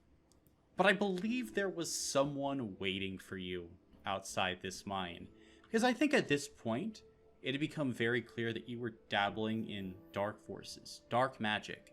There were greater powers at play. But this was the time I decided to introduce, I think, one of the most beloved characters in this entire campaign world. Is that an accurate description? Oh Yes, yes, full no, send. we love this man. So, Second only to the maiden. Exactly. Second only to the maiden. Whoa. But outside waiting for them was this massive hulking man in a blue cloak with a sword of 7 or 8 feet in length with this thick, basically Russian accent, or Eastern European, Kovarovian in this campaign setting. And this man's name is Helmuth von Graz. Guys, what do you think of this character? He's my best friend. Helmuth von Graz has never lost a fight. Yes, a mountain in human form. Now, but I think there's a lot of perception out there that, having these very quote-unquote overpowered characters can lead to very uninteresting stories and campaigns. And most times, DMs are given the advice to dial down the power level of NPCs, to let the player character shine. But Helmuth, in a lot of ways, flies in the face of that. So I think it's pretty obvious Helmuth works for you guys as a character, but why? He is extremely powerful, but we also have very powerful enemies, and he kind of has his own thing going on. I think that's really what's important, is Helmuth has his own thing going on while we're doing our thing. So even if he is super powerful and whatnot, it's not like he's solving all of our problems. I think that's probably the key right there. Mm-hmm. Yeah. When Helmuth is around, It makes sense. Like, it would be strange to assume that all of the player characters, were so much stronger than anybody else in such a short amount of time, because surely there would have been other people working and adventuring for much longer. And so having characters like that is sort of maybe not a goalpost, but it is a measuring stick. Sort of a future, yes. Mm-hmm. Mm-hmm. Like, what works for me is he's just cool. He's so cool. Yeah. But he's not overpowered. He's powerful, but I've personally seen him fight things that he could not one-on-one beat. He can do massive amounts of damage and is very much a big help, but he can be killed, quote unquote. Mm-hmm. Mm-hmm. His He's arrival, still human. Yeah, his arrival isn't an I win button. It's a huge boost or a boon in a lot of situations, but combined with the fact that Helmuth has his own priorities and the fact that he doesn't, win in every situation, I think there's also a third factor of when he does decide to help, it's a big deal, usually. Mm-hmm. And the help is directly not just, okay, I'm going to help you in this one battle, but he's usually training, giving sage advice or information, directly boosting player characters to get to his level, which I think is a very important aspect. And I think, what you're saying, getting up to his level, that is part of the reason why I love Helmuth von Graz so much, is because even though I don't think I'll ever get to play a character, in a campaign that's as strong as Helmuth, I can picture my character becoming like Helmuth after I've let them go, after the campaign's finished. And later on in the stories, it would be amazing to think, yeah, my character has grown to be like Helmuth and to be so strong and reliable and just generally good. He is something that I can realistically aspire for my character to become. Yeah, I've actually seen it happen with one of my characters. Trained under Helmuth in the first campaign I ever did in Meropis. And he's been off doing his own thing, obviously. But he showed up recently in another campaign, and it was just so cool to see, oh, yeah, no, he's up there now. The continuity is very fun and rewarding for people, especially if campaigns take place in the same world. It's very nice. I would agree. Now, with all this being said, as you were walking out of this mine, Helmuth von Graz was not there as a friend. He was there as an enemy. So, at that point, I think it was clear to all what was going on here was not above the table. This was some dangerous magic you were dealing with. So, what happened in the encounter, and what are your reactions to it? I personally wanted to talk, and our dearest friend, dearly departed, Damon, wasn't so keen on it, and was just kind of like, hey man, you want to fight? Let's fucking go! To this behemoth of a man who is pissed, knows what we're doing, and somehow just got here and also hid his presence from us, even including smell. Like, I kind of thought that was a lot. I was like, we can't win against Helmuth. Like, it is very nice when he is on your side, but for him to turn his gaze upon you, it's, not great. Not great. Yeah, and desperate situations like that make you make desperate, dumb decisions. So what is the desperate decision that you made? So that funny little white rock we got was, well, it was called the Alabactus Stone. And, you know, this thing that we went through all these trials and, like, puzzles, and obviously a very powerful artifact. What do I decide to do? Oh, I'm going to tap into it, because obviously I can handle this. I could not handle this. Yeah, I tap into the power. It immediately starts to overwhelm me. I am able to mess up Helmuth and push him back, but not enough to actually solve the problem. Instead, I'm starting to burn up. I'm actually losing levels because of this, which is just, wow. That means my own aether's being just, like, leaving me.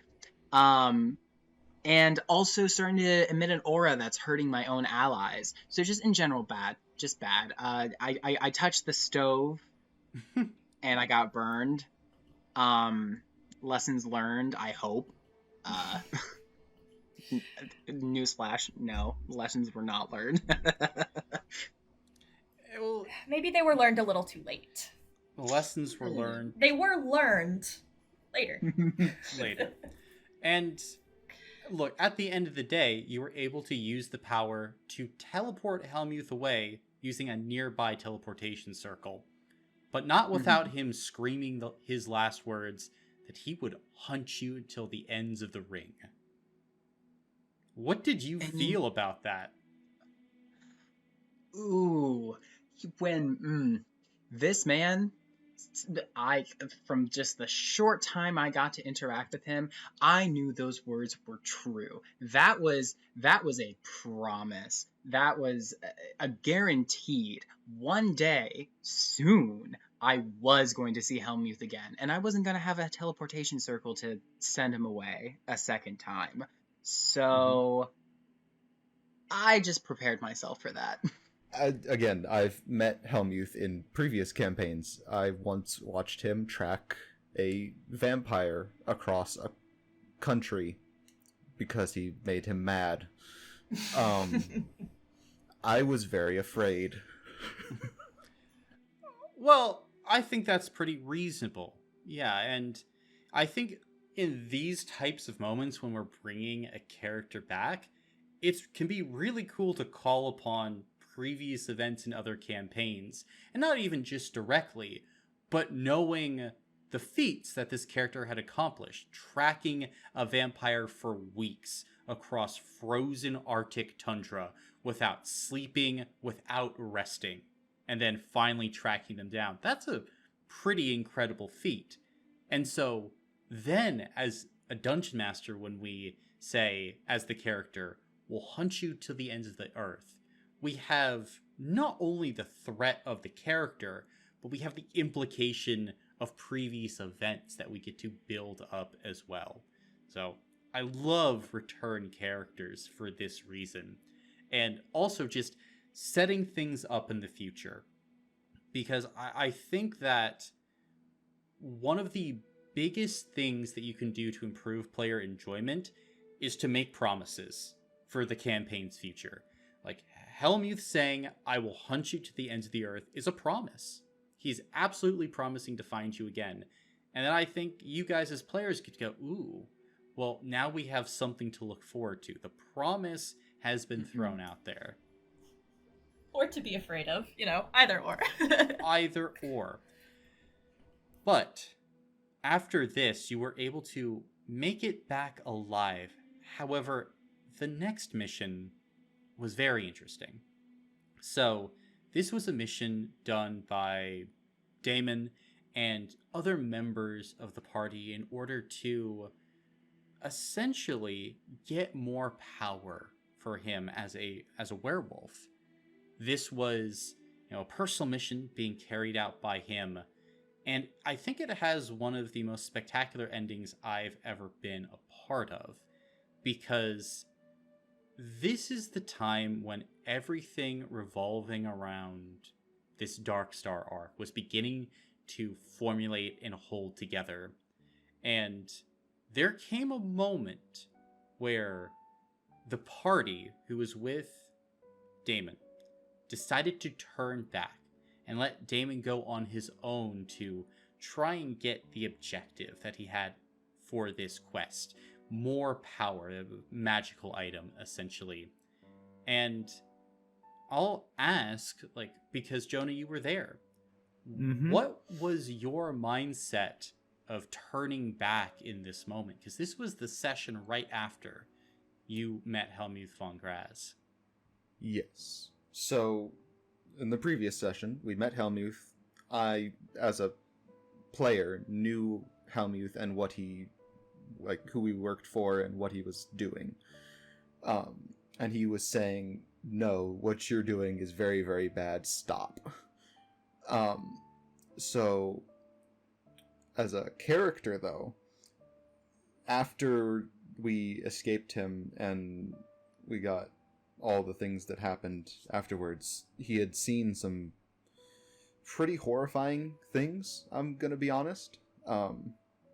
Eldritch entities and people getting power from them, and it was not really all that good for the simple farmer that Thomas was. So he was not in a good mental space, and he wanted to help his friend Damon, but he was already on edge when before the mission started. He didn't know if he could trust him. And once we started going through more, at the very end, a couple things happened that basically just tipped the scale, and I couldn't consciously have Thomas be like, "Okay, I'm still cool with this, you're still my friend." It was, no, I can't do this anymore. We need to stop. I mean, very true. It is, I think it is okay for characters to reach their limit, to make bold choices. And that is certainly what you and the rest of the party did. But Damon kept going deeper inside, and reached a point where he was about to take this power. And that's when the player character and the players just simultaneously realized what was going on in this arc. They realized that they were the villain. And I think this resulted in one of, again, the most shocking moments ever, where the player decided, I am so much of a link to this dark power. If I stay around, if I allow myself to absorb this energy, I will bring havoc to the world.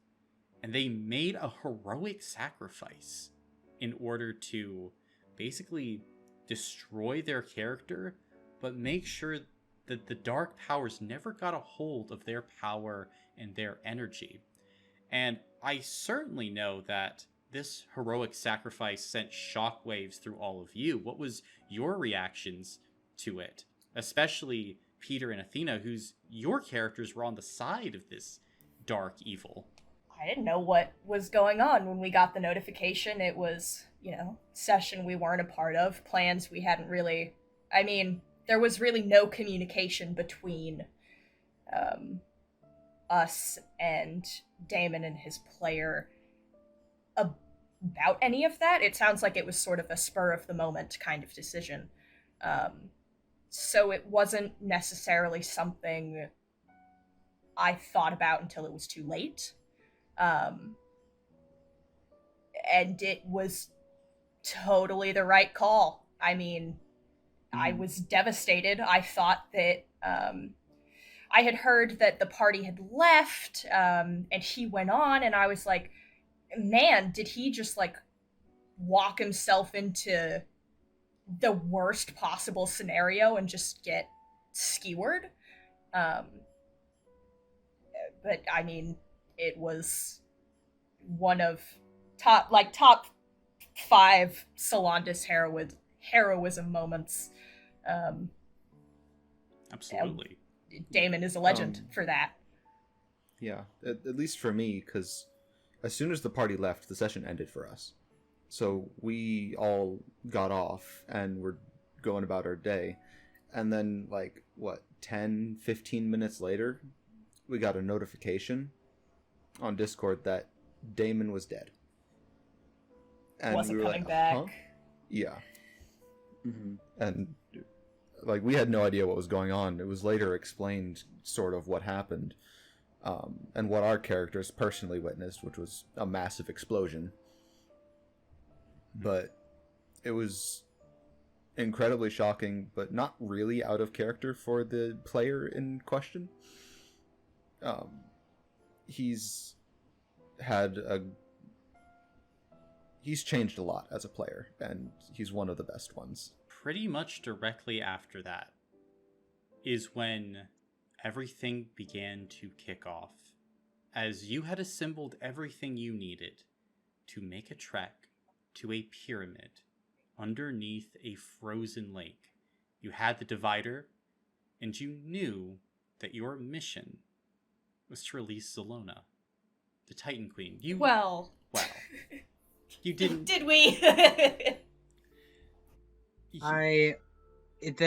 I'll say the signs were all there.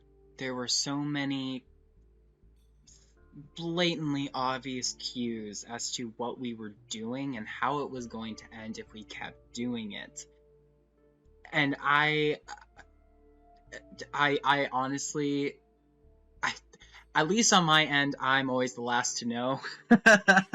So I didn't even know it was Zelona herself until the day of during the session, while everyone else had already gotten to that point. Hour or two prior. I'm always the very last to catch up. But in my head, I thought, okay, this is bad. It was obvious how bad this was. I just didn't think it was going to be the full release, and I don't know. I thought there was going to be something more after that, but no, that was the finale of the arc.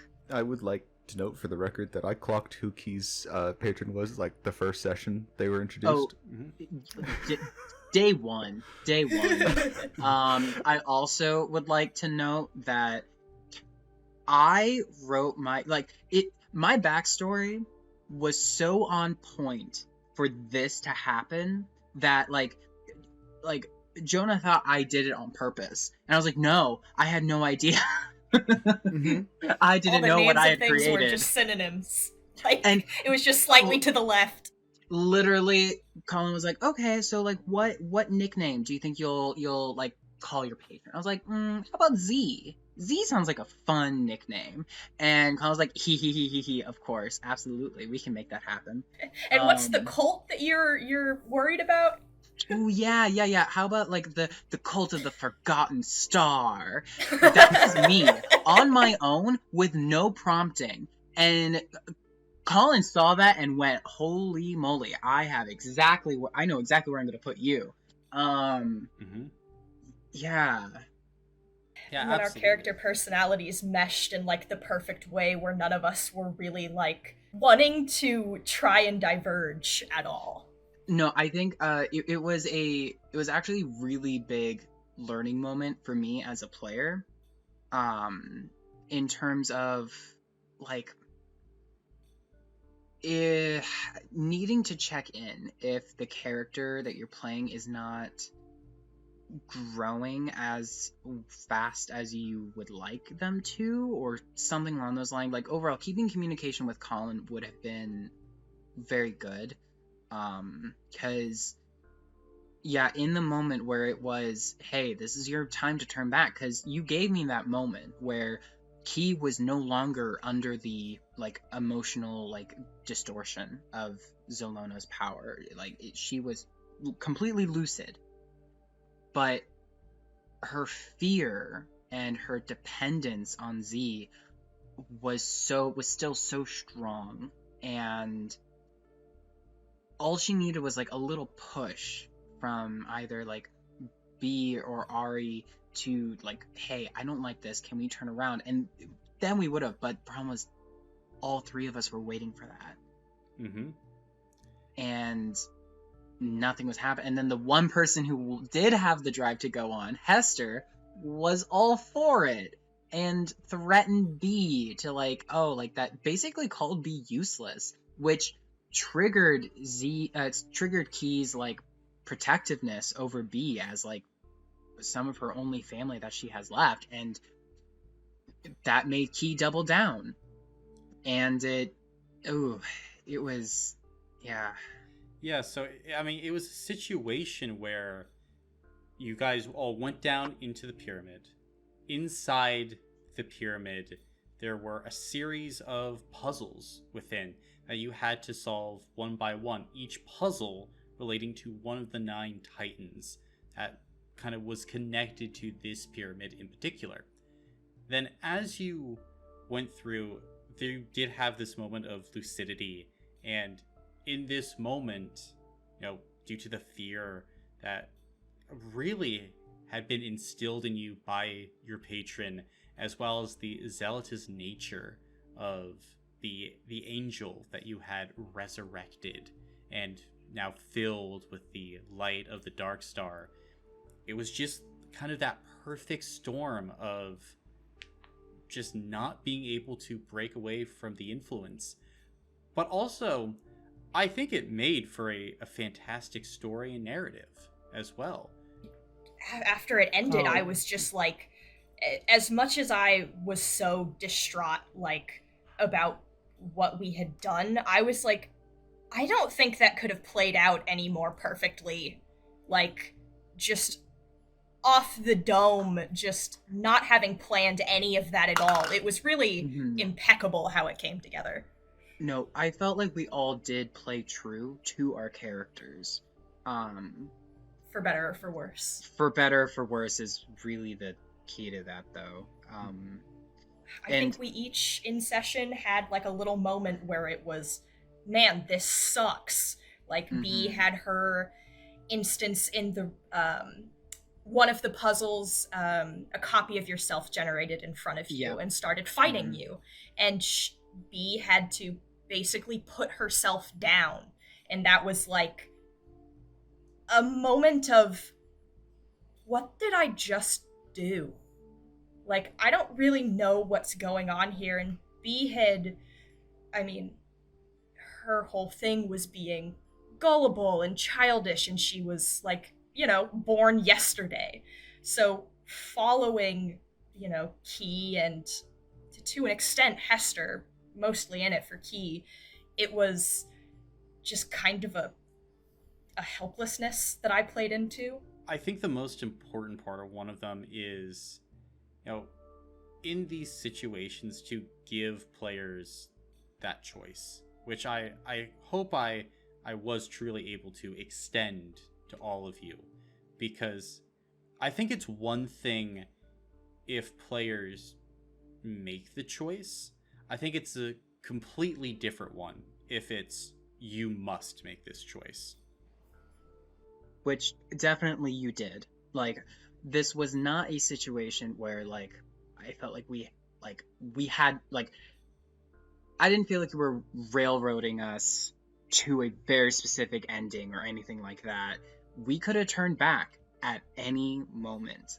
Every puzzle, we chose to complete it and not turn around. And especially, and some might argue, oh, well, you were still under the influence of Zelona, so you weren't thinking straight. It's like, no, you gave us that moment of lucidity specifically for that reason, and still we chose to keep going because I could not see Key doing otherwise unless someone else said, we need to stop. And because she did not have that she didn't have that voice of reason within her yet. Yeah. But and even then, the players were able to complete the dungeon and go into the final central room of the pyramid, where, like, I think this is especially important. In the situation, they were told, use this divider, use this device that you've been constructing, and all three of you must participate. And if you use it, you will divide the chains that hold the Dark Star back. Like, being very open, honest, and upfront about these choices, I cannot stress how deeply I feel about that. Where, for all of you, if you're going to be making such an impactful choice, knowing that this is the choice, I think is one of the most important things that you can do. And that's not to say that the choice will still always feel good or that it will be avoided, but making sure that it is not railroaded. And this is why I always find it very funny when I go and I read some of the comments left on the Solandis building video, because there are a not small amount of comments saying, well, this is a linear story. This is basically a railroad. This is not a sandbox. And I think it's hard to really know what a sandbox looks like from the outside, because just because every plot line and plot thread isn't spelled out, that doesn't mean they're not there. It's all how you really play in the sandbox versus the linear experience. Because to your point, Peter, I had never intended the Dark Star in Zelona to be such a huge presence in this campaign. That came organically after Solandis had already started. And yeah, and if you want a more the first thing that comes to mind is the Lament of the Nyx campaign we're currently in, and that hallway, Colin. And, if you need any good example of how Colin does not railroad us, that hallway. Can you explain to them what the hallway is? I just, the amount of pain that I just want this clear. The amount of pain that I feel when I think of this is fourth dimensional, truly spiritual in nature. Essentially, very beginning of the campaign, we explore a dungeon, we get some cool weapons, and it's clear that this dungeon was made like with us in mind. And there was another hallway. We chose the right one first, and then there was the left one. We never went down the left hallway. And so the campaign continued on, and all of these, antagonists were talking in our ear, having us do certain things. We were making such big mistakes. And the whole time we're like, man, if only we understood what was going on and who we were and what we could do, we wouldn't be making these mistakes like this. We wouldn't be manipulated. just now, and this is, call it, how many sessions after that? Like, 55. oh my god. It's been 55 sessions. We meet up with a man, and he's like, oh wow, it's you guys. He's like, it's great to see you here. By the way, did you get that journal? And we're like, what? Oh yeah, the journal that says everything. It was a prophecy of us, who we were, what we could do, what our weapons were for, what we were meant to do. This journal would have changed the entirety of the campaign. Literally, nothing would have happened how it is now. I could only hope to dream how good of a campaign that, how smooth that would have run. It's a completely different campaign. Completely different campaign. And so Colin doesn't railroad. He could have said that hallway, go down it now. Oh, the entrance is closed. You cannot open it until you have the key next to the journal. No, we left. Never found that journal. And the entire campaign that Colin had set up did not happen. It happened, but just in a very different way. It's Lament of the Nyx. That campaign is still very linear. But just because you have a linear campaign doesn't mean you have to railroad. Because once you know what the villains are doing, you know what's happening in the world, really it's just a matter of role-playing all the situations as they come. If an event is missing, I'm already knowing and understanding what happens if the heroes weren't around. And it basically became a campaign of, okay, what are the villains doing when the heroes aren't around? And making those different decisions. So, railroading is a choice, but I think a lot of game masters miss what exactly railroading is. And just because you plan scenarios and situations and, general beats of a story, that doesn't mean you railroad. That simply means you have a plan. It's more in that linear fashion. I'm giving you quest after quest after quest, kind of serving it up, but I can divert at any time. And if you guys divert, more the merrier. That's great. That's awesome. I love those moments. And so I think Solandis is one of those. Where it's definitely about the bones that you give us that we get to fill ourselves. It's kind of, you provide a lot of structure, but the way in which we go is sort of up to us. Like there's a beginning point and an end point and some little checkpoints to meet, but the line or the path there isn't marked out.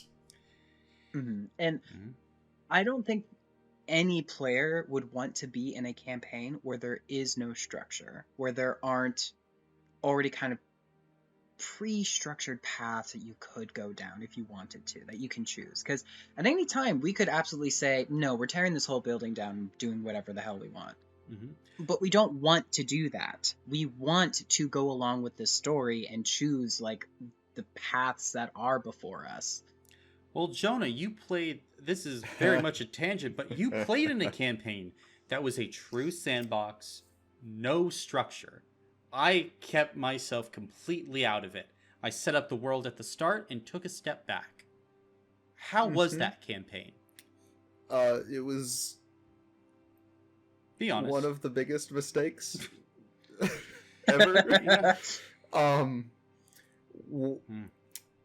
We had no guide, and so through many, many bad decisions from multiple different players, we became worse than the actual villains. It was bad. It was. Like, the villains worked together to stop us. Oh my, I forgot about that detail. They said, Crimson Storm. No. Cinder wrong. Legacy. Cinder Legacy, sorry. I was it's about the to C say. ones. No. Crimson Storm was much better. No, Cinder Legacy. Yeah, the villains said, hey, they're a problem. They're messing with all of us.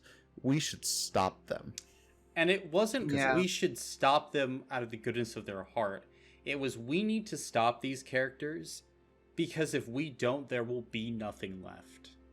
Mhm. Yeah, like, they will burn all of this to the ground, and we don't want to rule the ashes. It was bad. It was very, very bad. And it was a learning experience, a way to show players like, hey, this is the true sandbox. But really, I think a lot of players, when they say they want a sandbox, they want structure, but the ability to choose whatever they want. I think that's the happy medium. Now, the choice that was made inside this pyramid proceeded to, let's call it what it is, start an apocalypse. As this created a situation where the spirit of the Titan Queen was unleashed, and she temporarily possessed your character, Peter. How was that whole experience? I mean, I thought that in the event that would happen, that Key would have some semblance of influence or control. I did not. The description Colin gave was, you were like a car that Zelona was driving. That was it. A vehicle. That honestly is when it really hit. Yeah, it was a huge moment, especially because then right after, an eldritch evil appeared in the sky that changed the campaign forevermore. The Dark Star, this entity whose void light, whatever it touched, would render this individual completely mad, or would warp and twist the landscape. Rocks became this weird organic rubbery substance. Trees twisted into malformed, almost caricatures of what they were before. Just a complete and utter change. Now, I think I also want to talk about, in this scenario, a mistake that I think I made here. And like a complete understanding of, just because I make videos on YouTube does not mean I am mistake free. Like, we all continue to grow across our GMing journey, and this, I think, was probably my biggest mistake, because as this apocalypse was unfolding, I gave the players there a timer to escape or do whatever they wished, in this point. I think that was 100% the wrong call. It was such a huge event that, of course, the players are going to be absolutely shell-shocked. And due to the shell-shock, decision-making, that begins to break down for just about anybody. And at that point, what is even the right decision anymore? When you're put in that much of a spin cycle, I think it becomes devastatingly unfair to put that limit. So what ended up happening was the player characters, they weren't able to get out of the pyramid. They weren't able to get out of ground zero. And, correct me if I'm wrong, but I think it was just a little bit of analysis paralysis / just trying to figure out a way that you could possibly undo this event. Is that right? Yeah. I was like, I don't know. I was scrolling down my character sheet. I was like, there's nothing I can do in this moment that would help. I was like, I can huck a rock at her. And I was like, that's stupid. Like, and then I was like, I don't really know exactly where we are in the pyramid anymore. I don't know what is going on around us. Like, if we jumped, would we just splat on the ground? Would we get eaten by whatever's in the water? Would Hellmuth skewer us? There was a lot of, like, just what could you possibly do in that moment that would help when you've already screwed it up so bad. Like, I was in that moment, I was like, it would probably be best if I just, like, died, you know? But that would also be leaving, everybody else behind. And I was like, I don't really know how we would get out of this. I mean, we could have jumped out of the pyramid and she could have noticed and just appeared behind us. Like, her power is such that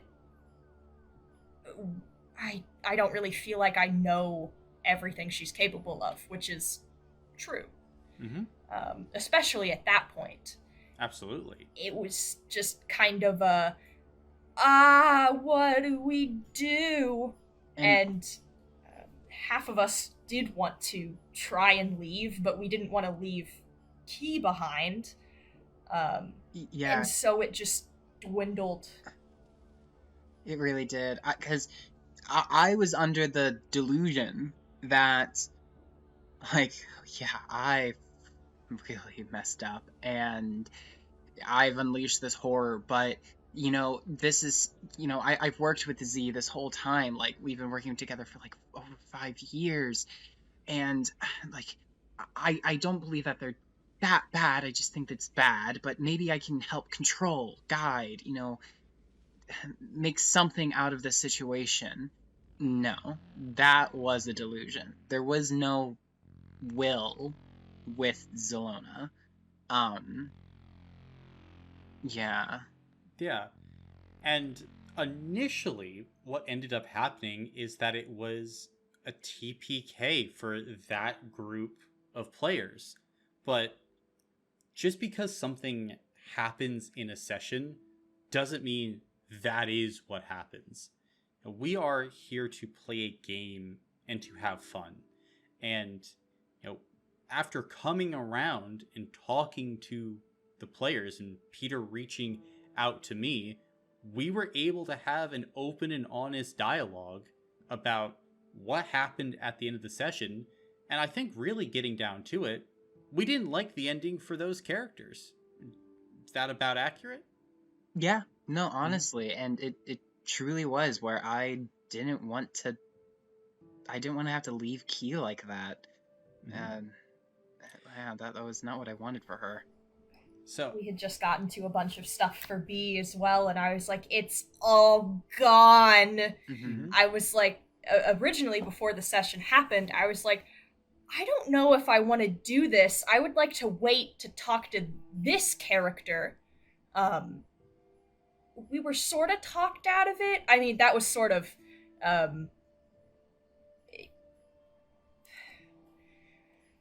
it was just like if you don't do this, something might happen, and we were all not really willing to risk that something. Which, it was us not like we failed to weigh our options correctly. And yeah, but even then, in these high stress situations, it becomes difficult to do that. Mm-hmm. And I think in these moments, it's important to understand it is a game. That's what it is at the end of the day. And to simply rewind the tape and say, no, these characters would have done this in this situation. They would have actually been able to get away. And that is what we all came to the decision for. Because in those situations, it's just better for the group as a whole. And maybe some old hats out there would hate that and say, well, death is part of the story. And it's like, Mhm. Well, yeah, but it's your story.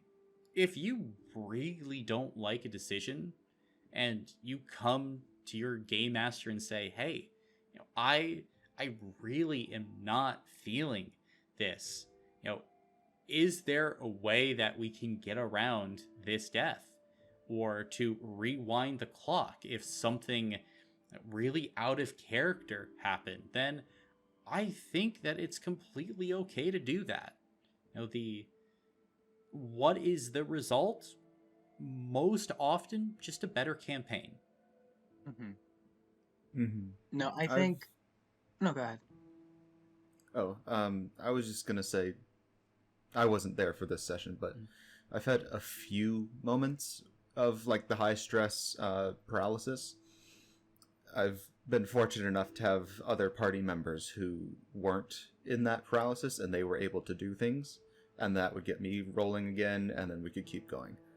But when it's all three of you, or everyone in the party, it's next to impossible to get out of it. And I think that was, yeah, and I think that was an experience that, like, as a player is like gonna be like a core memory. Like that is something that I think has made me a better And player. from that event, we then had a tremendous rise as we enter into the end of really kind of like season 1 of the campaign, the ending of this Dark Star arc of it being unleashed.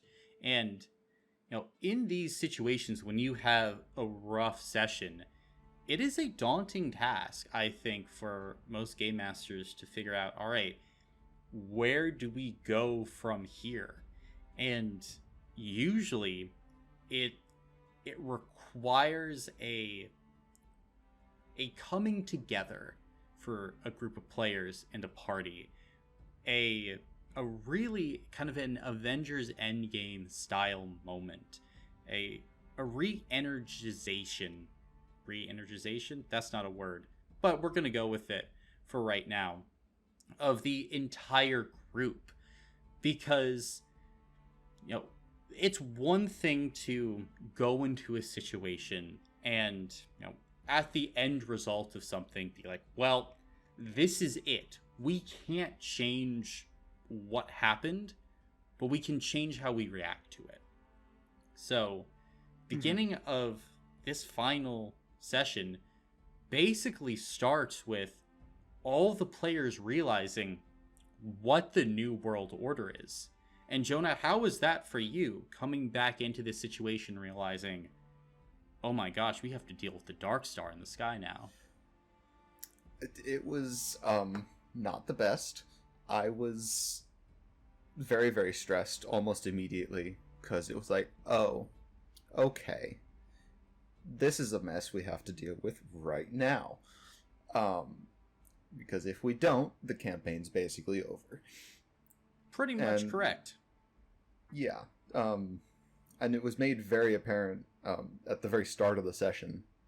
Like, yeah, no, this is bad. I think it was like a magnitude 9 earthquake, red beams of energy in the sky. It was like the apocalypse started. The apocalypse did start. +1 to the apocalypse counter. Yes. But this is where we get into seeding the campaign for the future. Because I made a promise to all of you earlier on that Helmuth von Graz was going to return. And boy did he. As soon as everyone got back and there was panic, here comes this established NPC walking into the role who knows what's going on. And I think this is another important part. Telling players there is a route to success, even how slim, there is a path you can take. Because as soon as you open up that path, I think it does wonders for players. Like, he waltzed in and said, I'm in charge now. This is what we're doing. And every single one of us was like, all right, we can do this. Without question. Yep. Just immediately everybody was locked in. There is no questioning him. And I was gonna say, I think from even just a story point, it makes sense for there to be like NPCs like that. Like, the apocalypse can happen, but there's going to be someone who knows some things and can make a plan even if the players can't. Mm-hmm. And they can pop up and be like, hey, I've been preparing for this. Yeah. And I think it's that particular situation, I was able, I think, to get away with it even more because what he used to protect this camp, to protect the brigade, was foreshadowed months earlier in a completely separate mini campaign. So foreshadowing is important because if you can point to players and say, you see what was going on right here? This is what is being used to solve this problem. I think it feels much less cheap because yes, like you can have a very strong and intelligent NPC, but you still, I don't think, ever want it to feel like Deus Ex Machina. Or even if it is, you can say, actually, no, this is a character that we've been seeing working on something for a considerable amount of time. And being able to reveal what it is, that I believe is way more satisfying because it shows that, no, this did not come out of nowhere. It was built. Not necessarily built for this situation, but it was built. Yep. So, essentially, what happened was Helmuth von Graz comes in with a machine, an item that he had procured way back when. This machine would create a bubble of mist around the camp that would protect the members of the brigade from the light of the Dark Star. Mind you, this isn't a Deus Ex Machina because it's not going to protect the world from the Dark Star. It's only going to protect these specific people. So we maintain... About a mile. Yeah, about a mile. We maintain all the consequences of the Dark Star coming out. We just have this temporary fix. You know, powerful NPC doesn't solve all the problems. And then it becomes really a last stand type situation as everyone is fighting back to back as hordes of enemies bear down upon you all. And I think it's safe to say it was a very tense fight. A very tense battle. And then, well, who else could show up but our friend, My best friend. the Banker of Bones. Hugh Baker Oh. Bones theme. Oh my god, it was so good. When I tell you, my jaw dropped. I My heart Oh, stopped, God. I think, for a second. I was just like, oh no. Because it was already so bad. I was like, it couldn't get possibly worse. Oh, no, wrong. Yeah. We hadn't even finished the fight. Like, there were still enemies coming, and we were looking not so great. When I talked about an enemy being continuously chopped into pieces, this is that moment where in Aboleth we were fighting. Small roll put a hole straight through it, and it bisected, and then bisected again, and then bisected again, and it kept doing that, and it was just that moment of, oh, I know what's coming. I know who's going to crawl from off screen and rear his beautiful head. Because this is the thing. I think the worst thing that can happen in a session is for it to be boring and or predictable. If you can tell where something is going from the start, there's just a part of me that hates that. You know? Like, yes, you want to have, like, especially at the end of the campaign, you're gonna have to hit certain beats.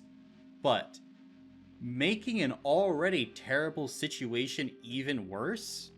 Yeah, why not? That's just another layer that you can stack on for that complexity to make what's happening in the campaign dynamic.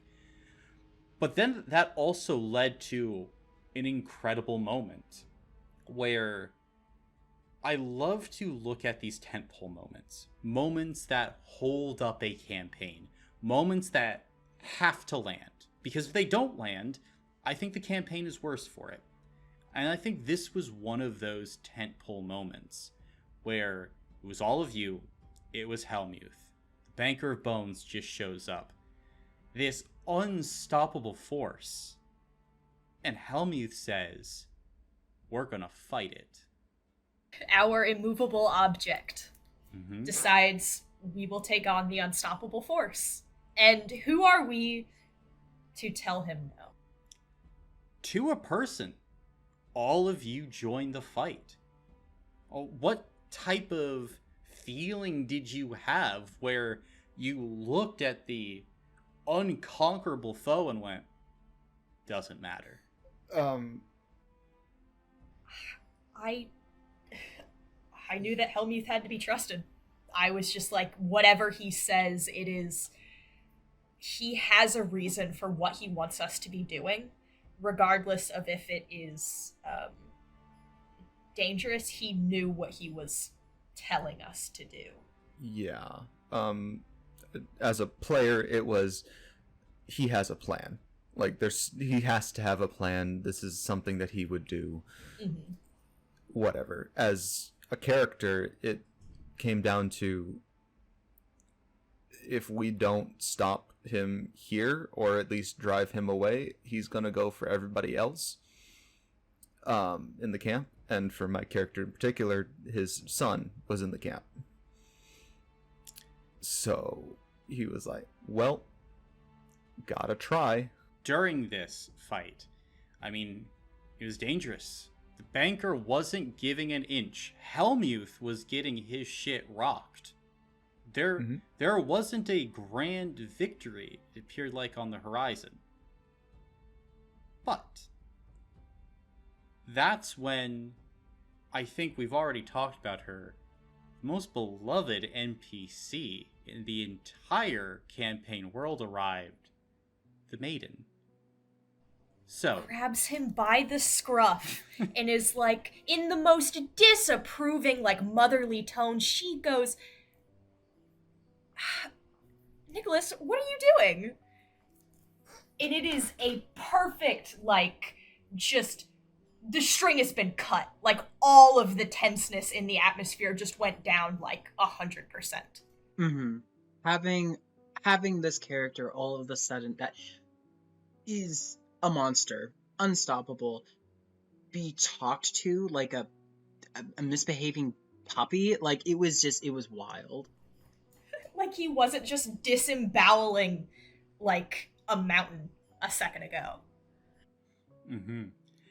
And I think as well, the way it all happened, like the payoff to this was what makes it a tentpole moment.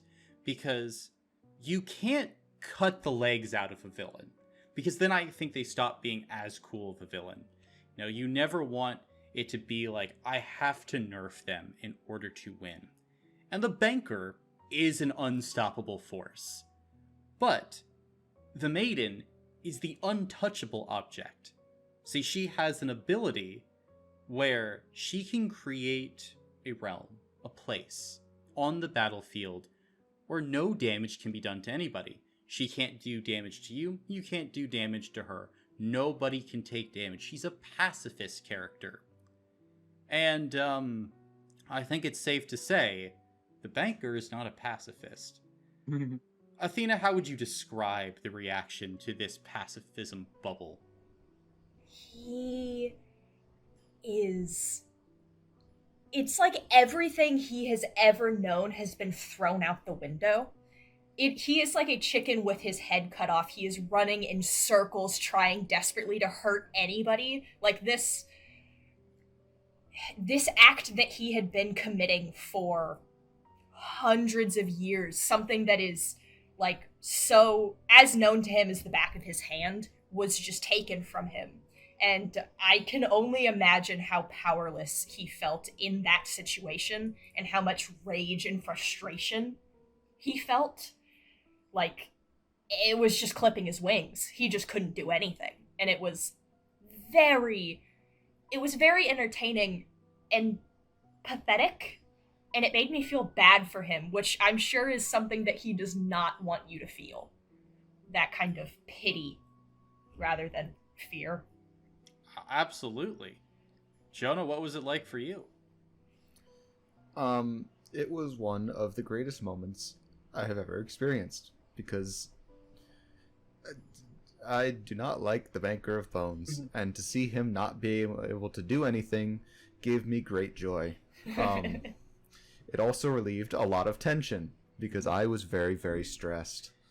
Tension relief is important, because after these big sessions, you have to decompress. There has to be a time when you can just take even the smallest breath and go, okay, temporarily we are okay.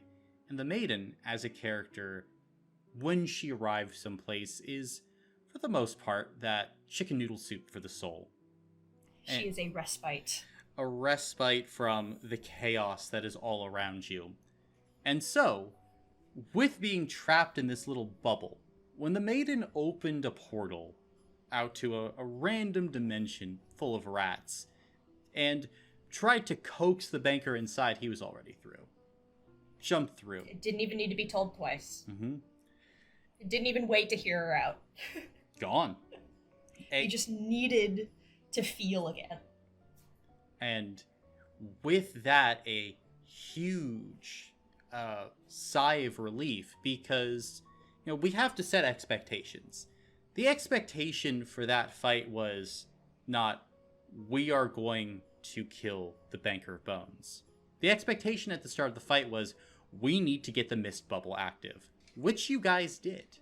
That was a victory gotten by the players all by themselves, which I think is important. Could have easily been stamped out. Could have easily been stamped out. Like, the way in which we had to go about it, we had my character, Charon, was the only one in camp who could have read the scroll that we needed to unleash the power.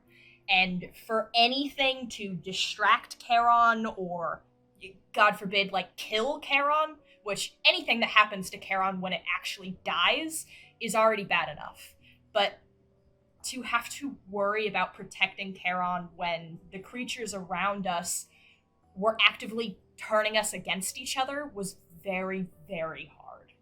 I mean, it was scary for me as Charon's player, but also the idea that it wouldn't work and everything would just have to stop there, it was almost too much to bear, so it was very good that things worked out in the end. Like, in the best way that they probably could have for the circumstances. Yeah, thereabouts, I'd say. But at the end of the day, it was your victory. I think that's the thing. You had to win it. Because the banker showing up, he was always going to be there. Whether or not you complete what you need to do before he arrives, or the enemies beat you and you die, it's another thing entirely. And so, I think we run into a lot of trouble as game masters when there's an arrival of an NPC, or there is kind of this Deus Ex Machina moment when the players haven't done anything themselves. When the players say, okay, we were never going to win, or we did nothing, and then this NPC shows up and saves us. But if you tie it together with, no, the party did its job. Your job was to complete the ritual. You did that. The banker showing up, your new job is just survive. And all of you did that. You survived until help arrived. Sometimes that is the mission. And when your back is against the wall and you've done all you could and you've had your victories, having this character show up, I think, is perfect. Because it's a way to say, it's okay. This is the reward. This character is now here. And her arrival was totally, foreshadowed. I mean, She had a few moments during the actual enacting of the Dark Star arc. And so her appearing was that much more exciting. It was foreshadowed. It was like, I know this is going to happen. I know this is going to happen. But the moment that it does, it was still just as impactful. Mm-hmm. I think it was foreshadowed weeks and weeks prior to her actual arrival. So it was during Happy Times was, I think, the first time that we had seen her in game or heard like from her perspective. Yeah. And then just slowly over time, the foreshadowing got more and more and more until when her arrival comes, it's like, oh, well, of course this is happening now. And, I think between doing that and having her arrive and maybe anything else, I'm guessing you guys would rather have her arrive and to have that moment than you guys figuring maybe guys figuring out a way to beat the banker would have been interesting, but I feel like that does also detract from the banker in a way. We got some of like his kind of interactions with all of us, but also with a character that we all love, and so we got to see some of their dynamic, which was very fun. And why do you guys love this character? Because I've talked about the Maiden a bit on the channel here and there. She's my favorite NPC to run. But getting a character that people love this much, I think is what a lot of game masters dream about. So maybe hearing from your guys' perspective, what draws you into this character so that other game masters can do the same would be very helpful. Obviously, she is extremely kind and selfless, but not in a sanctimonious type of way. And her level of trauma is obscene. Like, I don't think there's any other character. That's what you like about her. She... God, she's been through so much, and yet she's still so kind, and will still do so much for you, that you can't help but want to do stuff for her, too. She's very three-dimensional. Yeah, it's the amount of trauma she's experienced and still somehow managed to come out as the best of us. Yeah. I see her a lot of the time as, like, the moral goal, like, where we want to be as people. Because she's doing her best. And she's very clearly, like, not perfect. But she's trying. And I think that is what I like most, is that the Maiden is not perfect. And her advice, 90% of the time, good advice. 10% of the time, though, she is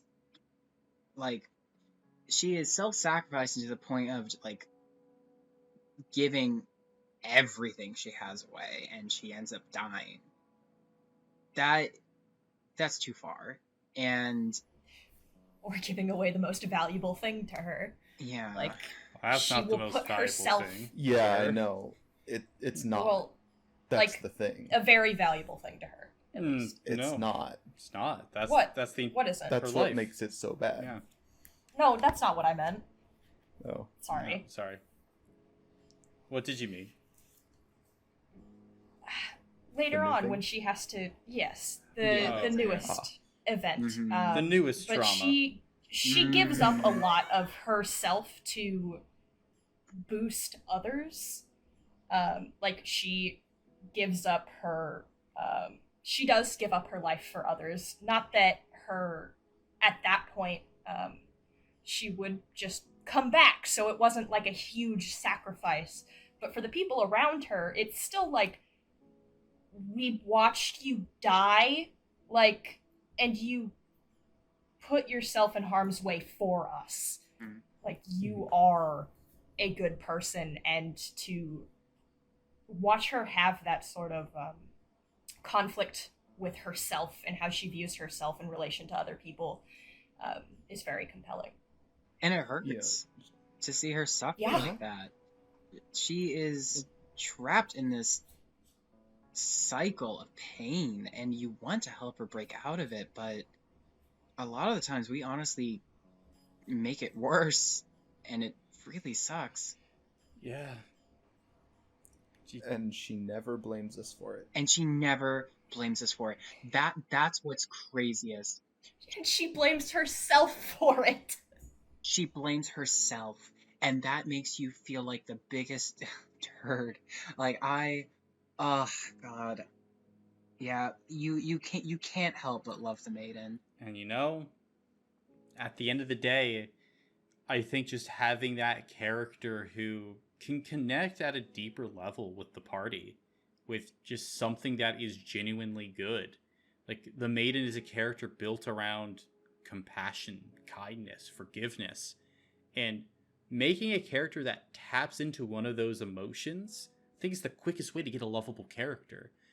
I mean, Helmuth von Graz, his whole character is built around stoicism, never backing down, being a mentor to others. Like, these are very strong characteristics that are good, that are played many times to a fault, but being able to show the players that, to show the best aspects of these characters and to let that shine through, I think those are the characters that stick in the minds of players.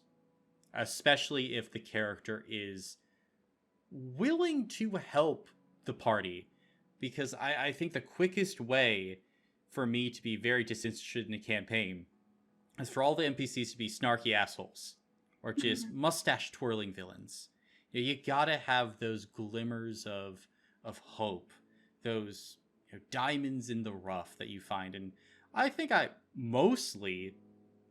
tend to err on the side of 80 to 90% of the NPCs are people you want to sit down and be around, which I think makes a better campaign.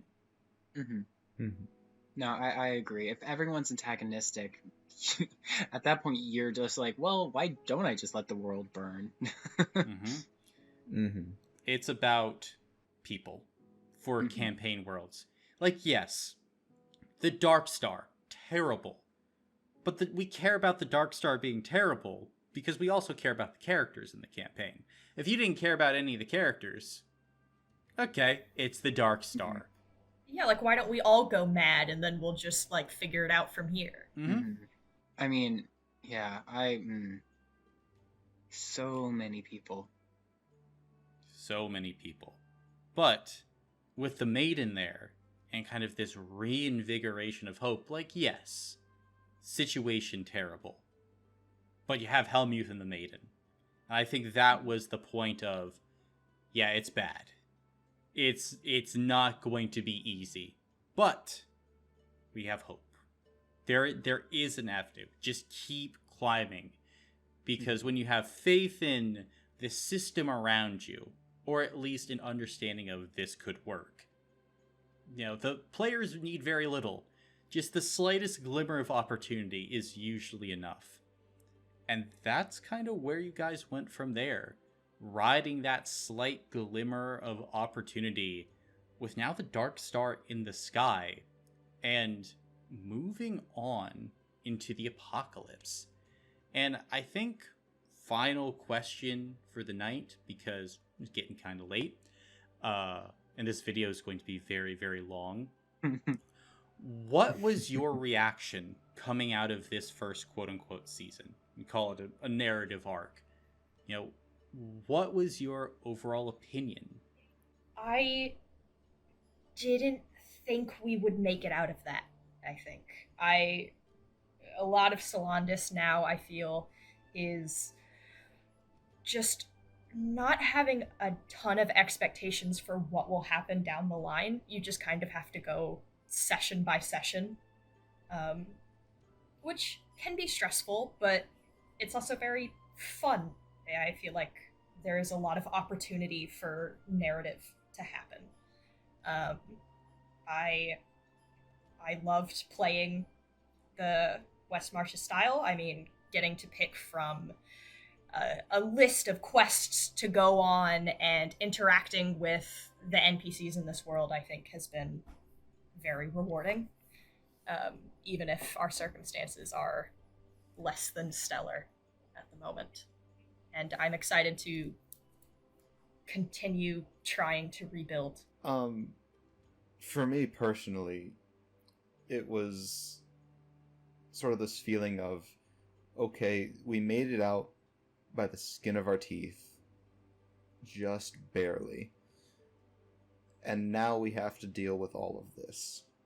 And it just got exponentially harder to reach the end goal. We can still do it, hopefully, but it's so much more difficult now. And I guess for me, kind of building off of that, where the difficulty is, starting off Solandis, when I first joined it, things were already rough, and it was getting tough. Like the second session? Exactly. Mm-hmm. Where I was like, oh geez, like everything's a struggle, I don't know how we're gonna get through this, and yet we did. And end of season 1, you know, Darkstar's here, Zelona's here, oh wow, it just got even worse. But guess what? We're still here. We're still kicking. We are cockroaches. We are honestly. Cockroaches. And part of that kind of gives you this feeling of like, genuinely, things can always get worse, but you can always make it better if you are willing to put in that effort to make it better. And that is a good feeling to hold on to when you are in these situations where it kind of feels hopeless, where you don't see an opening. You have to hold out that, no, I can make this. I can make this work. We can get through this. It's going to be okay. Yeah. And that hope, I think, has driven the entirety of the campaign thus far. And all of you out there might be saying, well, I'm glad it can't get any worse. Are they wrong? Are they wrong, guys? So wrong.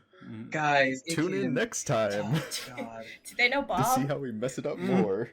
Are they familiar? They're familiar with Bob. With our best friend? Yep, the Bob tax is still going on, but he makes even more deals. And things still keep on happening. Believe it or not, we're still not caught up with Solandis yet. At this point, we still have another 20 plus sessions to go before I can get all of you entirely caught up. But if you guys want to see more Solandis content, leave a comment below, and maybe, who knows, these are very long videos to make, so they kind of have to be in this particular format, but hopefully you got a kick out of listening. And thank you to Peter, Jonah, and Athena for joining me today, for talking about one of the most volatile periods of this campaign that has affected everything to come. Do you guys have any last minute ideas or thoughts that you want to leave the people with? Help. Help. Yes, pray for us. Pray for us. The fate of the rings lies in our hands, and I think today, as we have seen, it probably shouldn't. But yeah, it'll be great. It'll be fine. It'll learn be great. From our mistakes. Don't do what we did, please.